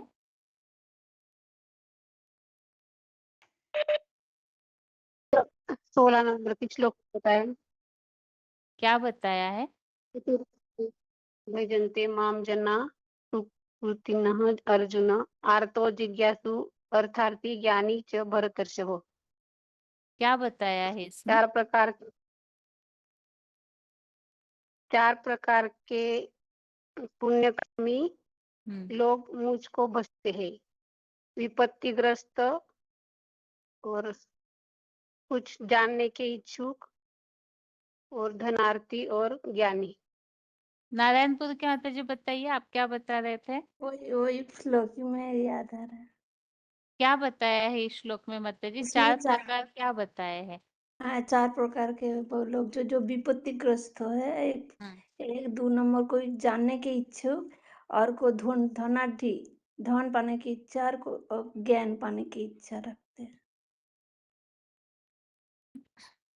ठीक है। अभी अगला प्रश्न है, इसी संबंधित है कि ये श्लोक हमें अगर सर्विस फील्ड में बताना है तो किस प्रसंग में बता सकते हैं। ये जो भगवान के पास आने वाले हैं इनके बारे में ही ये जो श्लोक है, अगर बाहर वालों को हमें बताना है किस प्रसंग में बता सकते हैं। फोन अनम्यूट है किसी का आगे। हाँ, ओम शांति। भद्रक। हाँ जी माता जी। यहाँ भगवान को, ये श्लोक में तो 4 प्रकार के आत्माएं हैं जो भगवान को याद करते हैं, परंतु उसके बाद के जो श्लोक में बोला है कि ज्ञानी आत्मा मुझे विशेष प्रिय है, माने संसार में तो अभी सभी इस 4 कैटेगरी के आत्मा हैं। किसी को कुछ भी चाहत रहता है, इसलिए वो भगवान के पास आते हैं, और भगवान है सर्व, माने सब कुछ देने वाला। जिसको जो चाहिए, किसी को धन चाहिए, किसी को दुख से मुक्ति चाहिए, और किसी को कुछ जिज्ञासा चाहिए, कुछ जानने के लिए, जो भी ज्ञान है, सच्चाई है, और वो धन भी किसी को चाहिए, जो सब कुछ जो चाहत है सारे संसार के, वो सारे पूर्ण करने वाले हैं भगवान। तो कब करेंगे? तो ये तो सब साकार में चाहिए हमें। तो हमें प्राप्त करने के लिए जब भगवान साकार में आते हैं निराकार, तभी हमें जानना चाहिए और उस समय को पहचानना चाहिए कि कब वो आके ये साकार में एक काम करते हैं और देते हैं। और ये कलयुग की अंत की बात है, जो सारी दुनिया ऐसे गुजरता है। तो इस बात के लिए हम बता सकते हैं कि सब कुछ देने वाला भगवान है, और ये सारे ही हमारे लिए हम जो अभी कलयुग के अंत में सारे ऐसे बन गए हैं। और उसके बाद वो 7 का 17 श्लोक भी आता है, वो उसमें से ज्ञानी तो आत्मा मुझे विशेष प्रिय है, जो भगवान को प्रिय हो, जो जानना चाहते हैं भगवान कौन है, कैसे है, उनका नाम रूप देश काल क्या है, जो जानना चाहते हैं ज्ञानी, वही भगवान को बहुत ही प्रिय होते हैं। इससे बता हेलो। सकते हैं। हाँ जी हेलो। बताइए। हाँ जी। का 18 आएगा, जिसमें लिखा है कि जो संपूर्ण ज्ञानी है वो ही मुझे ज्यादा प्रिय है। योगी आत्मा जो है वो योगी आत्मा मुझे सर्वोत्तम गति पर ही आधारित है, क्योंकि जिनके कुछ आधार नहीं उनके तुम रखवारे हो। इस आधार पे वो आत्माएं चलती हैं, राजा एक राम भिखारी सारी दुनिया के आधार पर। 7 का 18 नंबर। वास्तव में प्रश्न ये पूछा है कि ये जो 7 का 16 है इसमें 4 प्रकार बताए हुए हैं। तो प्रश्न यही पूछा है कि ये श्लोक बाहर वालों को ऐसी कौन सी परिस्थिति या स्थिति में समझाया जा सकता है। बताइए आगे। 19,917 4783। हाँ जी। हाँ जी, ये जो शुल्क है, चतुर्विधा भजन्ते माये जना सुकृति अर्जुन आर्तो जिज्ञासार्थ ज्ञानी च भरत श्रवो। तो 4 कैटेगरी जो बताया, ऐसे दिखा जाए आज की संसार में ये 4 कैटेगरी के अंदर सारे दुनिया ही आती है, इससे तो अलग कोई नहीं है। इसीलिए सर्विस फील्ड में हम जब जाते हैं तो इस कैटेगरी का लोग जरूर हमको मिलते हैं, जो ज्ञान माने जानकारी रखते हैं, आध्यात्मिक ज्ञान की जानकारी, उनके बारे में आध्यात्मिक ज्ञान के विस्तृत आत्मा परमात्मा ज्ञान हम दे सकते हैं। बाकी जो धन की प्राप्ति के लालसा में जाता है, तो सर्व का धन दाता कौन है? जो धन है तो मेनली ईश्वरीय ज्ञान से, ज्ञान ही सबसे बड़ा धन है। बाबा ने कहा था ना मुरली में, तुम्हारा ये जो ज्ञान धन है वो स्थूल धन भी बन जाता है। तो आज जो भी धनी है तो किस आधार पर धनी है? तो जरूर ईश्वर से वो ज्ञान धन प्राप्त किए थे, उसके आधार पर आज धनी देखने को मिल रहा है। और जो गरीब है किस आधार पर? जिनके पास ज्ञान नहीं है, अज्ञान है, बेसमझी है, मूढ़ता है, इसीलिए वो दुखी है। तो इसीलिए इस आधार पर हम धन की प्राप्ति के बारे में भी विस्तृत जानकारी दे सकते हैं। और तीसरा बात है जो आर्त, जो दुख में, दर्द में, परेशानी में, तकलीफ में, माने भगवान को मन बुलाते हैं, बा भजन कीर्तन नाम यज्ञ करते हैं, और उनको प्राप्ति किस आधार पर होगी? जी, जितना जो अव्यभिचारी से याद करेगा, अव्यभिचारी भाव मतलब जानकारी करके, भगवान कौन है, उनका नाम रूप देश काल पात्र व्यक्ति विशेष कब वो आते हैं सृष्टि पर, उसको पूरी जानकारी होगा, उसके साथ वो अव्यभिचारी लगन से लग जाएगा, तब उनको भगवान से सारे प्राप्तियां होगी। तो ये होगा जो माने आर्तो माने करते हैं, चित्कार करते हैं, वह बुलाते हैं भगवान को। और तीसरा चौथा कैटेगरी हो गया जो विपदग्रस्त अर्थ हो गया, और क्या रह गया? चार, एक इच्छु धनार्थी, एक ज्ञानी, और एक विपदग्रस्त हो गया, और चौथा क्या हुआ इसमें? ठीक है, विपदग्रस्त आगे बताइए 8937 माता जी। जो कुछ हाँ जानने जिज्ञासा जिनके मन में है, कुछ जानने को चाहता है, नई नई चीजें हैं जिसके बारे में जानकारी नहीं है, वो भी इस ज्ञान का, ईश्वरीय ज्ञान के आधार पर सारी सृष्टि का आदि मध्य अंत का जो ज्ञान है, त्रिकालदर्शिता का ज्ञान भी प्राप्त कर सकता है। तो ये बात हम रख सकते हैं। ठीक, दीदी मैं बताऊं? हाँ बताइए।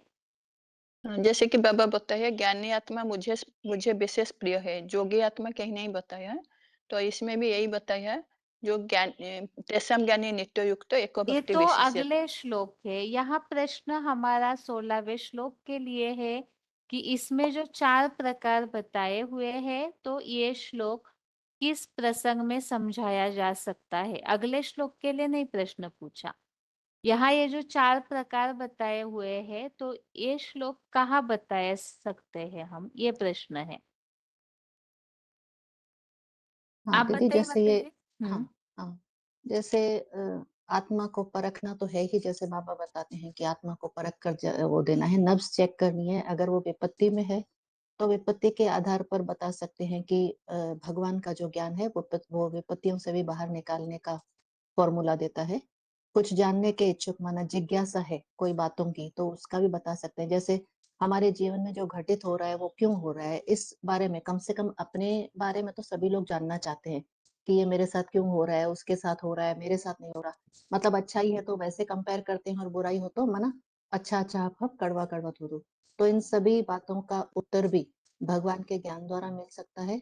धन की इच्छा रखने वाले तो स्थूल धन जो कहते हैं कि धन दिए धन ना खूटे, ऐसा धन यहाँ मिलता है, उस आधार पर बता सकते हैं। और जो सभी लोगों को माना अपने बारे में अलावा के अध्यात्म में जिनको रुचि रहती है, लोकों संबंध है, तीनों लोकों के संबंध जिनको जानकारी की इच्छा रहती है, तो बता सकते हैं कि यहाँ जैसे गणित होता है उसके फॉर्मूला रहते हैं, ये वैसे यहाँ फॉर्मूला दिए जाते हैं कि हमारे चाहे वो शरीर की दुख दर्द पीड़ा हो, या हमारे व्यक्तिगत समस्याएं हो, संबंधों की प्रॉब्लम हो, धन की प्रॉब्लम हो, माना व्यक्तिगत सामाजिक और सोशल जो है, मतलब सारी समस्याओं का समाधान यहाँ मिलता है। वो पर्टिकुलर जो जैसी आत्मा होगी बस उसी सब्जेक्ट पर जाकर वो हम सिर्फ उसी सब्जेक्ट को उठाकर उनको बता सकते हैं कि ऐसे इस तरीके से भगवत गीता के द्वारा भगवान जब आते हैं, प्रैक्टिकल में जब पाठ बजाते हैं, एक आइडियल बनकर जब दिखाते हैं, एक प्रैक्टिकल में जो ट्रेनिंग देते हैं, वो यहाँ होने से हम सारी प्रॉब्लम्स को क्रॉस कर सकते बताइए 10089। हाँ ओम शांति दीदी, थोड़ा शोर है, मैं बाहर ऊपर में बताना चाहती हूँ। जैसे हम जाते हैं किसी को सेवा में, तो ये जो श्लोक है, जो दुनिया में भी भक्तजन भगवान को याद करते हैं ना, आजकल तो ज्ञान न होने के कारण, अज्ञानता के कारण ही ना वो इस तरीके से याद करते हैं कुछ प्राप्ति के लिए। जैसे बताया आर्थ, आर्थ माना जो संकट, दुखी, रोगी, परेशान, तो वो अपने दुख से मुक्ति पाने के लिए भगवान को याद करते हैं, नंबर 1। दूसरा जिज्ञासु, जिन्हें कुछ ना कुछ आस्था है ईश्वर में, आत्मा परमात्मा में, तो जैसे इन लोगों को भी सुनाते हैं तो वो इंटरेस्ट से सुनते हैं। तीसरा अर्थार्थी, जिनको धन संपत्ति चाहिए, धन की इच्छा, धन की लालसा है, लोलुप व्यर्थी वाले। और चौथा जो है ज्ञानी जन। अब ज्ञानी जन का मतलब क्या है तो उन्हें बता सकते हैं। ज्ञान मतलब क्या? जानकारी। जानकारी मतलब किसकी जानकारी? परमात्मा की जानकारी, जो स्वयं आकर हम बच्चों को हमारी पहचान देता है आत्मा के बारे में, परमात्मा के बारे में। तो सब मतलब भक्ति में याद तो करते हैं भगवान को, लेकिन अपने अपने तरीके से और अपने अपने कारणों से। सबका याद करने का, किसी को इच्छाएं चाहिए अल्पकाल की, मना भावना, मना बच्चों के घर मना फैमिली संबंधी, देश संबंधी, मना घर परिवार में सुख शांति कुशलता, मतलब सबकी इच्छाएं अलग अलग हैं, सबकी भावनाएं अलग अलग हैं। तो उन्हें ये बता सकते हैं ज्ञानी का अर्थ क्या, और ज्ञान की मतलब जानकारी। और जब अब ज्ञान मिल जाता है, भक्ति का फल है ज्ञान। जब हमारी भक्ति पूरी हो जाती है, ऑटोमेटिकली हमें हमारे मतलब हमें ज्ञान मतलब पहचान मिलती है, और तब हम उन्हें याद करेंगे। तो ये चारों चीजें, पहली बात तो कुछ मांगने की दरकार नहीं रहेगी। जैसे माता पिता होता है घर में, तो वो बच्चे उन्हें कुछ कहते थोड़ी, माता पिता को स्वयं पता है कि मेरे बच्चे की क्या आवश्यकता है, क्या जरूरत है। ठीक उसी प्रकार जब हम भगवान के बच्चे बन जाते हैं, भगवान को पहचान लेते हैं, और पहचान करके हम जब याद करते हैं, तो बिन मांगे मोती मिले, मांगे मिले ना भीख। तो ये बता सकते हैं। और दूसरा, फिर मांगने की कुछ जरूरत ही नहीं रहती, दरकार ही रहती, सब कुछ मिल जाता है। और आज जीवन में सबसे जो मुख्य चीज है, हर आत्मा को क्या चाहिए? पहले शांति चाहिए, पीछे सुख चाहिए, है ना। सुख शांति जो सबसे इम्पोर्टेंट चीज है आत्मा की, जो इस समय जरूरत है, वो यही है। और धन, धन का बेहद का अर्थ बता सकते हैं। एक है स्थूल धन, ये विनाशी है, एक जन्म का है। हम कितना भी कमा लें, कितना भी बैंक बैलेंस इकट्ठा कर लें, पर ये सब जानते हैं कि खाली हाथ आए खाली हाथ जाएंगे, मतलब सिंपल भाषा में ऐसे समझा सकते हैं। और बेहद में ज्ञान धन क्या है? तो वो ज्ञान धन है। और कौन सा धन? जिसके लिए गीता में ही बताया, नहीं ज्ञानेन सदृशम पवित्र में विद्यते। इस दुनिया में ज्ञान के समान पवित्र कुछ भी नहीं है। तो वो भगवान ही स्वयं आकर इस सृष्टि पर और गीता का ही ज्ञान देते हैं, और आकर ऐसे बताते हैं कि भगवान को याद करने वाले, उसको कुछ ऐसे भी जो सच में उसको जानना चाहते हैं, उसको मतलब मानते हैं लेकिन जानते नहीं है, तो जब जान जाएंगे और फिर जब याद करेंगे तो भागवत गीता की जो प्राप्ति है, जो हमारे जीवन का लक्ष्य है, दुनिया में तो मोक्ष कहते हैं, वास्तव में वैकुंठ की प्राप्ति भी कह सकते हैं, या विष्णु परम पद की प्राप्ति, वो भी हम पा सकते हैं। तो सिर्फ छोटी छोटी अल्पकाल की एक जन्म की चीजों को प्राप्त करने में अपना समय न गवाकर, बल्कि बेहद का ज्ञान, माना ये जो ज्ञान भगवान दे रहे हैं, इस नॉलेज को हम जब सुनेंगे, आध्यात्मिक ज्ञान को, तो अपने आप ही दुख रोग संताप उतरे, सुनी सच्ची वाणी ऐसे बोलते हैं। माना जब हम भगवान की वाणी को सुनेंगे, ज्ञान को सुनेंगे, तो हमारे जीवन में दुख रोग कष्ट जो भी है, चाहे वो देह से संबंधित है या वो आत्मा में जो विकार आ गए, 5 बुराइयां आ गई, उससे संबंधित है, वो सारे धीरे धीरे धीरे धीरे जब ज्ञान सूर्य प्रकट होता है, तो ज्ञान भी आ जाता है, नॉलेज भी आ जाती है, और पहचान भी मिल जाती है। तो दुखी रोगी प्लस धन का बताया, धन, और जिनको आत्मा परमात्मा में नॉलेज में इंटरेस्ट है, और चौथा जो भगवान को प्राप्त ही कर लेते हैं। तो प्राप्त कैसे कर सकते हैं? वो ये नॉलेज इस आध्यात्मिक विद्यालय में दी जाती है। आप इसको समझिए और गीता के एक श्लोक की सारी चैप्टर को समझिए, आपको पता चलेगा। इस तरीके से थोड़ा बता सकते हैं। ठीक ठीक है दीदी। हाँ जी। आगे अगला प्रश्न ये है, यह 7वें अध्याय में भगवान के कर्तव्य के लिए कोई श्लोक है, वो श्लोक बताइए। जहाँ हम त्रिमूर्ति में तीनों कर्तव्यों को बता देते हैं, तो ऐसा श्लोक 7वें अध्याय में कौन सा है? भगवान के कर्तव्य के लिए 7वें अध्याय में श्लोक। हेलो। हाँ दीदी, 21:411 दीदी, ये 7वें अध्याय का पहला श्लोक में ही भगवान ने बताया है कि कर्तव्य, 3 कर्तव्य जो त्रिमूर्ति के कोर्स में बताए जाते हैं। एतद् निनि भूतानि सर्वाणि इति उपधारय अहं कृत्स्नस्य जगत् प्रभव प्रलय तथा।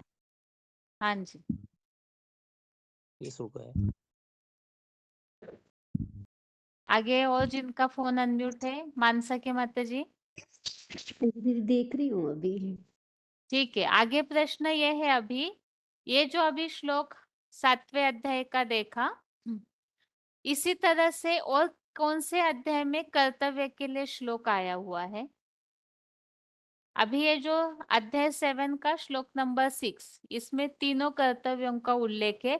ठीक इसी तरह से और कौन सा अध्याय है जिसमें तीनों कर्तव्यों का उल्लेख आया है, ऐसा श्लोक बताइए। हाँ जी, 13 का 26 है हेलो दीदी। दीदी। हेलो। हाँ जी, दीदी। हाँ 13 के 13 का 16 में। 13 का 16 में। हाँ अच्छा, 21,411 के अलावा 19,917 और किन्होंने बताया? रोल नंबर बताइए अपना। 19 दीदी। रोल नंबर बताने में इतनी देर। 19,423 दीदी। 19,423, ठीक है माता जी, ठीक है। हाँ, 13 का इसमें जो 7 13वें अध्याय का श्लोक बताइए आगरा के माता जी। मैंने तो दीदी वो 7वें श्लोक में से बता रही हूँ, बताया 7वां नहीं है मैंने।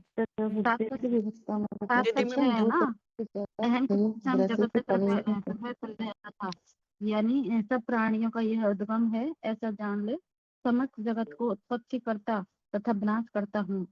और 9वें के अध्याय में भी है दीदी, जैसे 10वां बता सकते हैं, मैं दक्षिणे प्रकृति सूर्य ते सत्सरम हेतु नाने कौन जगत विपरीत वर्तते। यहाँ मेरी माता जी अधिकता प्रश्न है, तीनों कर्तव्यों का स्पष्ट उल्लेख शब्दों के साथ हो, ऐसे श्लोक बताना है। तीनों कर्तव्यों का स्पष्ट उल्लेख हो, ऐसा श्लोक।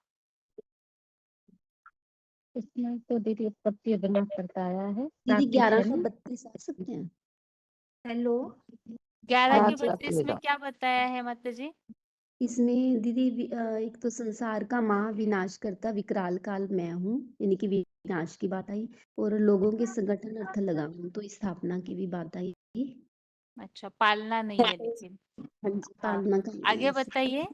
10 का 32 और 34 नंबर सर्गा नाम आदि अंतश्च मध्य चैव अहम अर्जुन, और 34 में है मृत्यु सरव हरा च अहम उद्गम च भविष्यतम।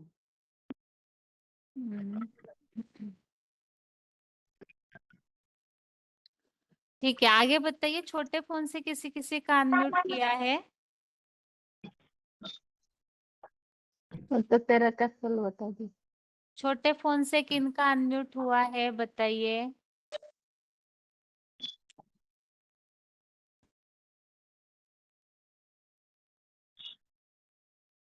धवल पंड्या जिनका नाम लिखा है, बताइए भाई। ओम शांति। हाँ जी। दीदी 4/7 और 8। उसमें तीनों कर्तव्य है। विनाश के लिए धर्म की संपूर्ण स्थापना और दुराचारियों का विनाश, संपूर्ण धर्म की स्थापना, पालना के लिए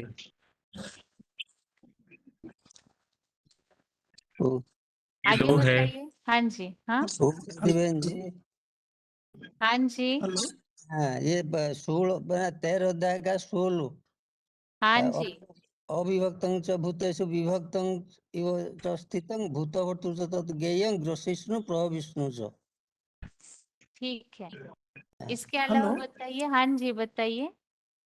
ये 4 का 8 में जो है परित्राणाय साधूनां विनाशाय च दुष्कृतां धर्म संस्थापनार्थाय संभवामि युगे युगे। इसका जो दुष्टों का विनाश करते हैं, धर्म की स्थापना करते हैं और साधुओं का परित्राण करते हैं, तो ये भी 3 कर्तव्यों का इशारा है। हाँ जी, ठीक है। दीदी 9 का 5 भी है। उसमें प्राणियों को पैदा करने वाली और प्राणियों का भरण पोषण करती मेरी आत्मा। और विनाश? विनाश का नहीं है इसमें। हाँ, तीनों कर्तव्य आए ऐसे श्लोक बताइए ताकि सभी के पास रहे कि इन श्लोकों में तीनों कर्तव्यों की बात आई हुई है। आगे बताइए। 24,348। हाँ जी। गतिः भर्ता प्रभु साक्षी निवासः शरणं श्रीभूत प्रभवः प्रणवस्थानं निधानं निजम् अव्ययम्।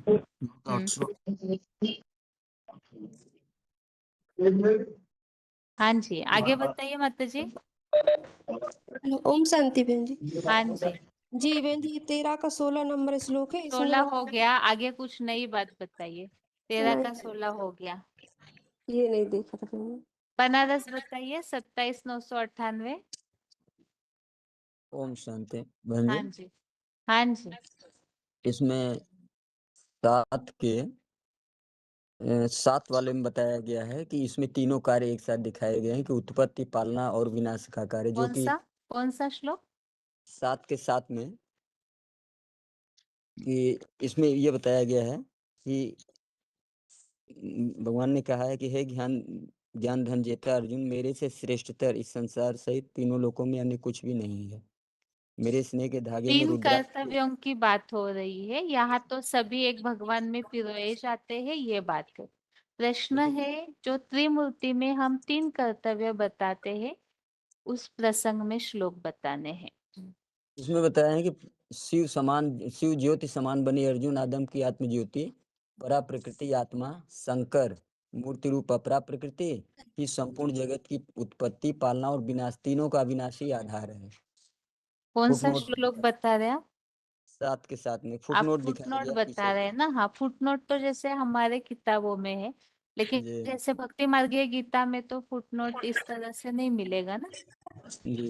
हाँ, इस हिसाब से ठीक है। एक तो अध्याय 13 का श्लोक नंबर 16 बताया किसी किसी ने, और इसके अलावा 9वें अध्याय में भी जो श्लोक है, गतिर्भर्ता प्रभु साक्षी निवास शरणम सुदूत, उस श्लोक में भी बताया हुआ है। और इसके अलावा 10वें अध्याय में भी जो बताया हुआ है, और अभी जो हमने 7वें अध्याय में देखा 6वां श्लोक, इन सभी श्लोकों में ही ये जो 3 कर्तव्य है उनकी बात बताई हुई है।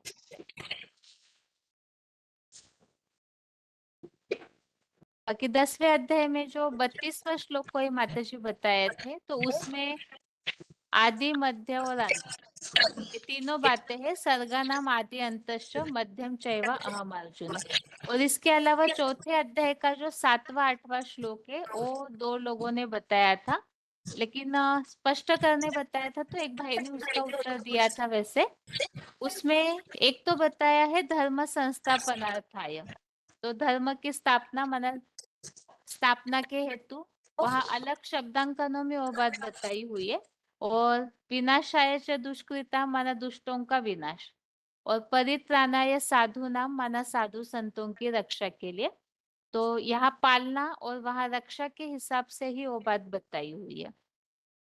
बस थोड़ा सा प्रसंग अलग है, तो शब्दों के हिसाब से कोई प्रश्न उठा सकते हैं, तो उसे स्पष्ट करना होगा। अभी अगला प्रश्न है, दूसरे अध्याय में एक श्लोक इस तरह से आया हुआ है कि भगवान का ज्ञान मिलने के बाद वो लोग कहीं भी भटकेंगे नहीं। उसका कारण बताया हुआ है उस श्लोक में। सेम इसी तरह से मिलता जुलता श्लोक 7वें अध्याय में भी है।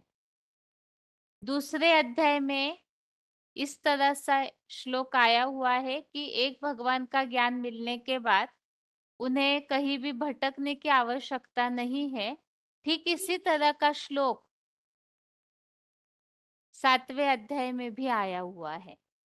दोनों श्लोक को बताना होगा। बताइए।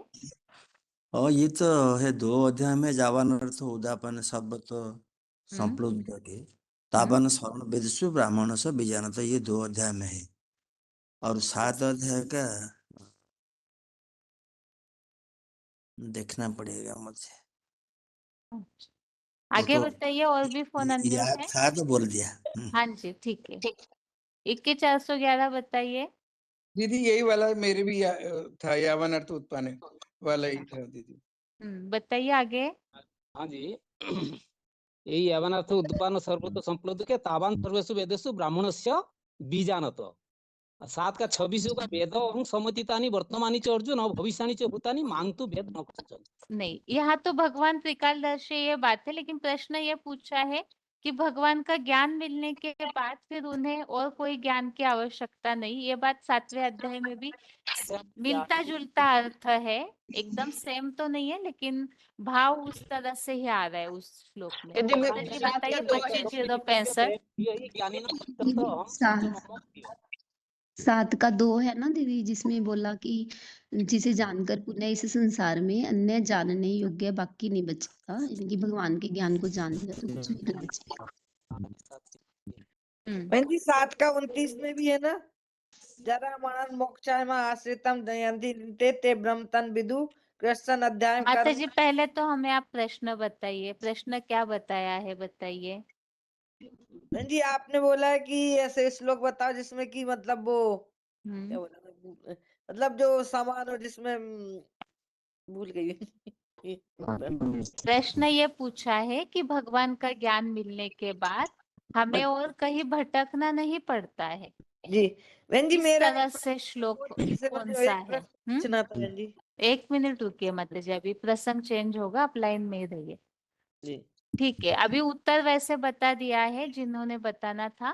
एक तो ये यावन अर्थ ज्ञानम के उदपाने, आम, यावन ज्ञानम अर्थ के आम उदपाने, ये जो दूसरे सवितर्मा। अध्याय का श्लोक है, उसमें ये बात बताई हुई है कि एक भगवान का ज्ञान मिलने के बाद और कुछ भी पोखरों से क्या प्रयोजन रह जाता है, इस तरह से बताया।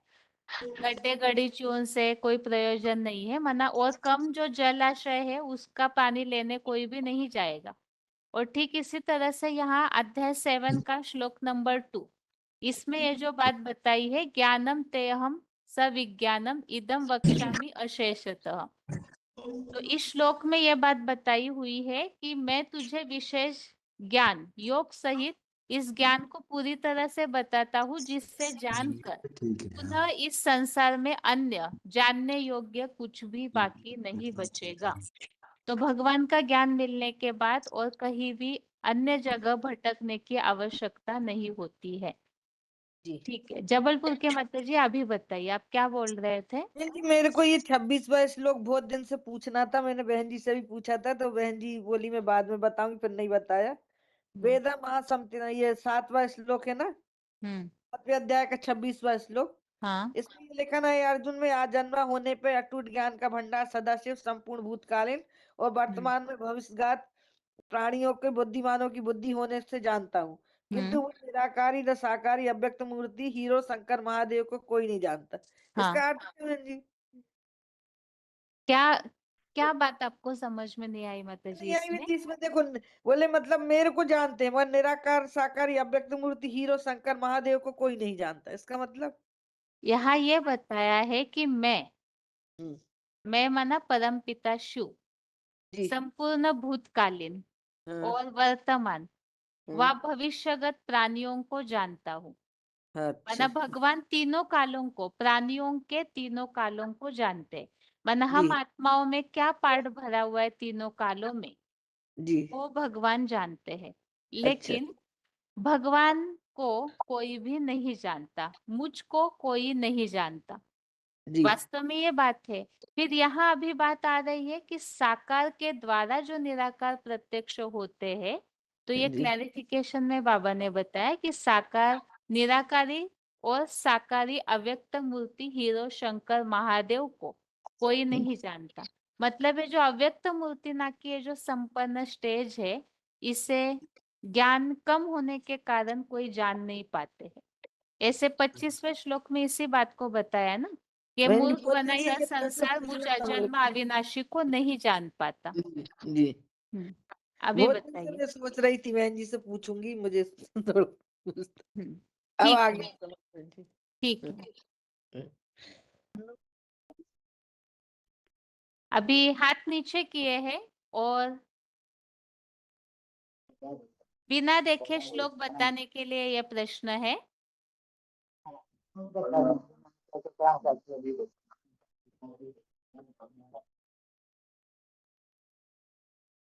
जिन्हें श्लोक याद है, देख के बिल्कुल भी नहीं बताना है, बिना देखे ही बताना है। अभी प्रश्न पूछा नहीं है, प्रश्न बता रहे हैं। ऐसा श्लोक बताइए जिसमें दूसरे जो धर्म है उनमें जाना, कन्वर्ट होना वो अच्छा नहीं है और अपने धर्म में टिकना ही अच्छा है। अपने धर्म में टिकना अच्छा है, दूसरे धर्मों में जाना अच्छा नहीं है। बिना देखे बताना है श्लोक। ओम शांति दीदी, ये तीसरे अध्याय का कोई श्लोक है। श्रेयान स्वधर्मे विगुण है, पर धर्मान स्वनिष्ठुता, स्वधर्म निधनम श्रेयम, पर धर्मी भयावह।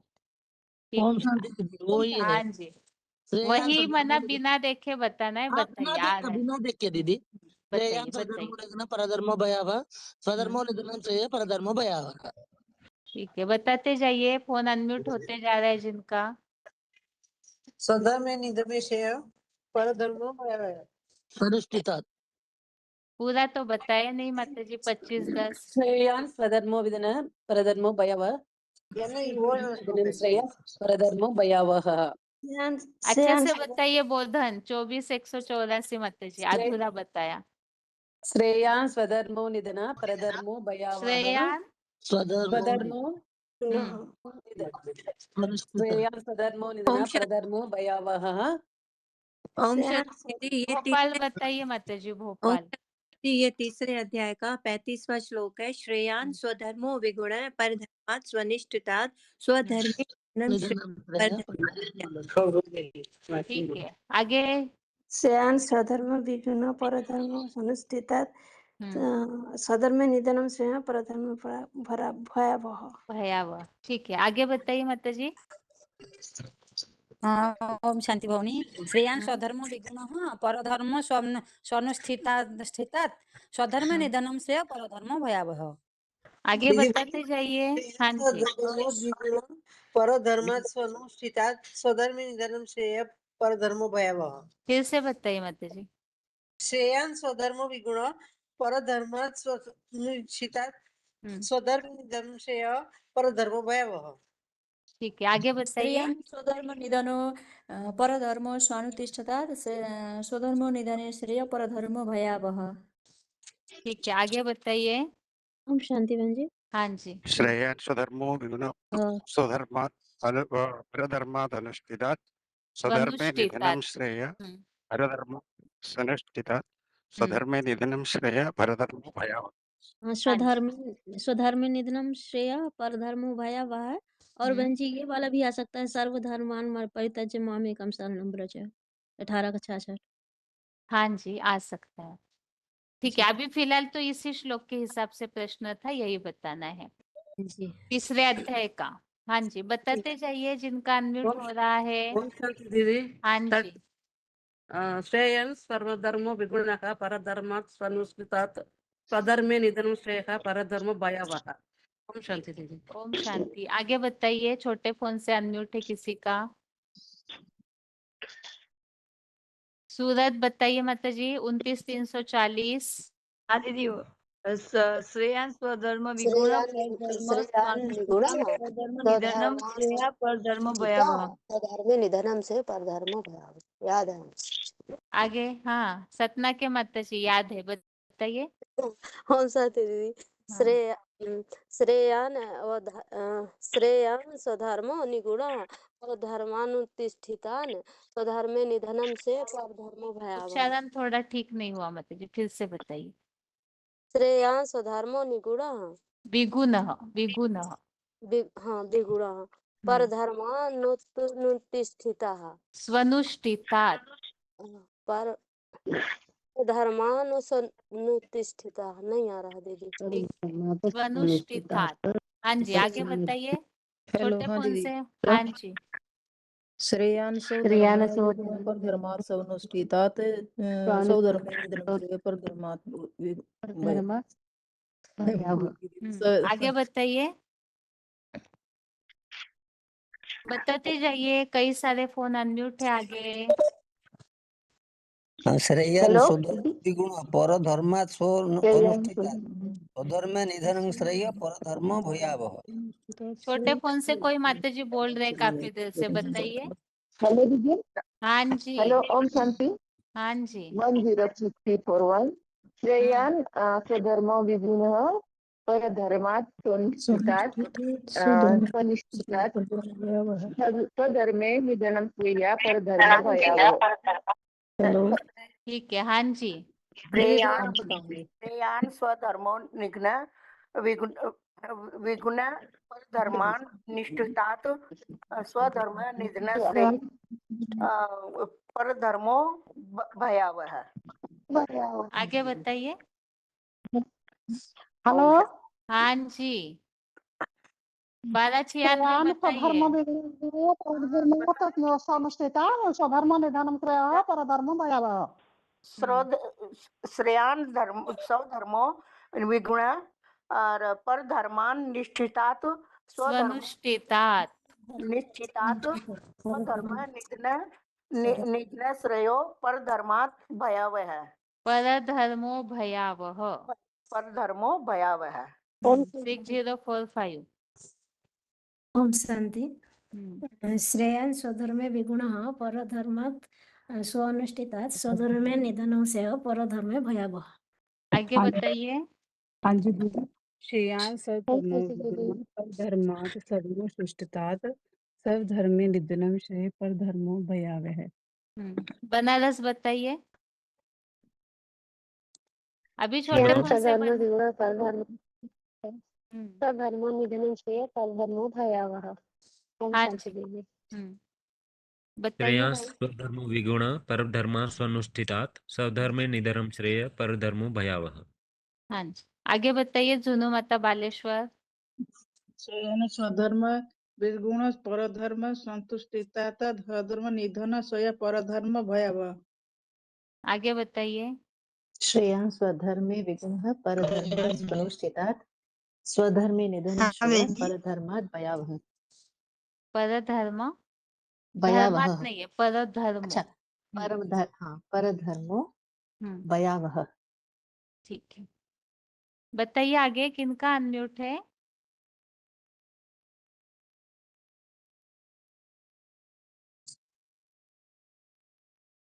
आगे फोन अनम्यूट है, बताते जाइए।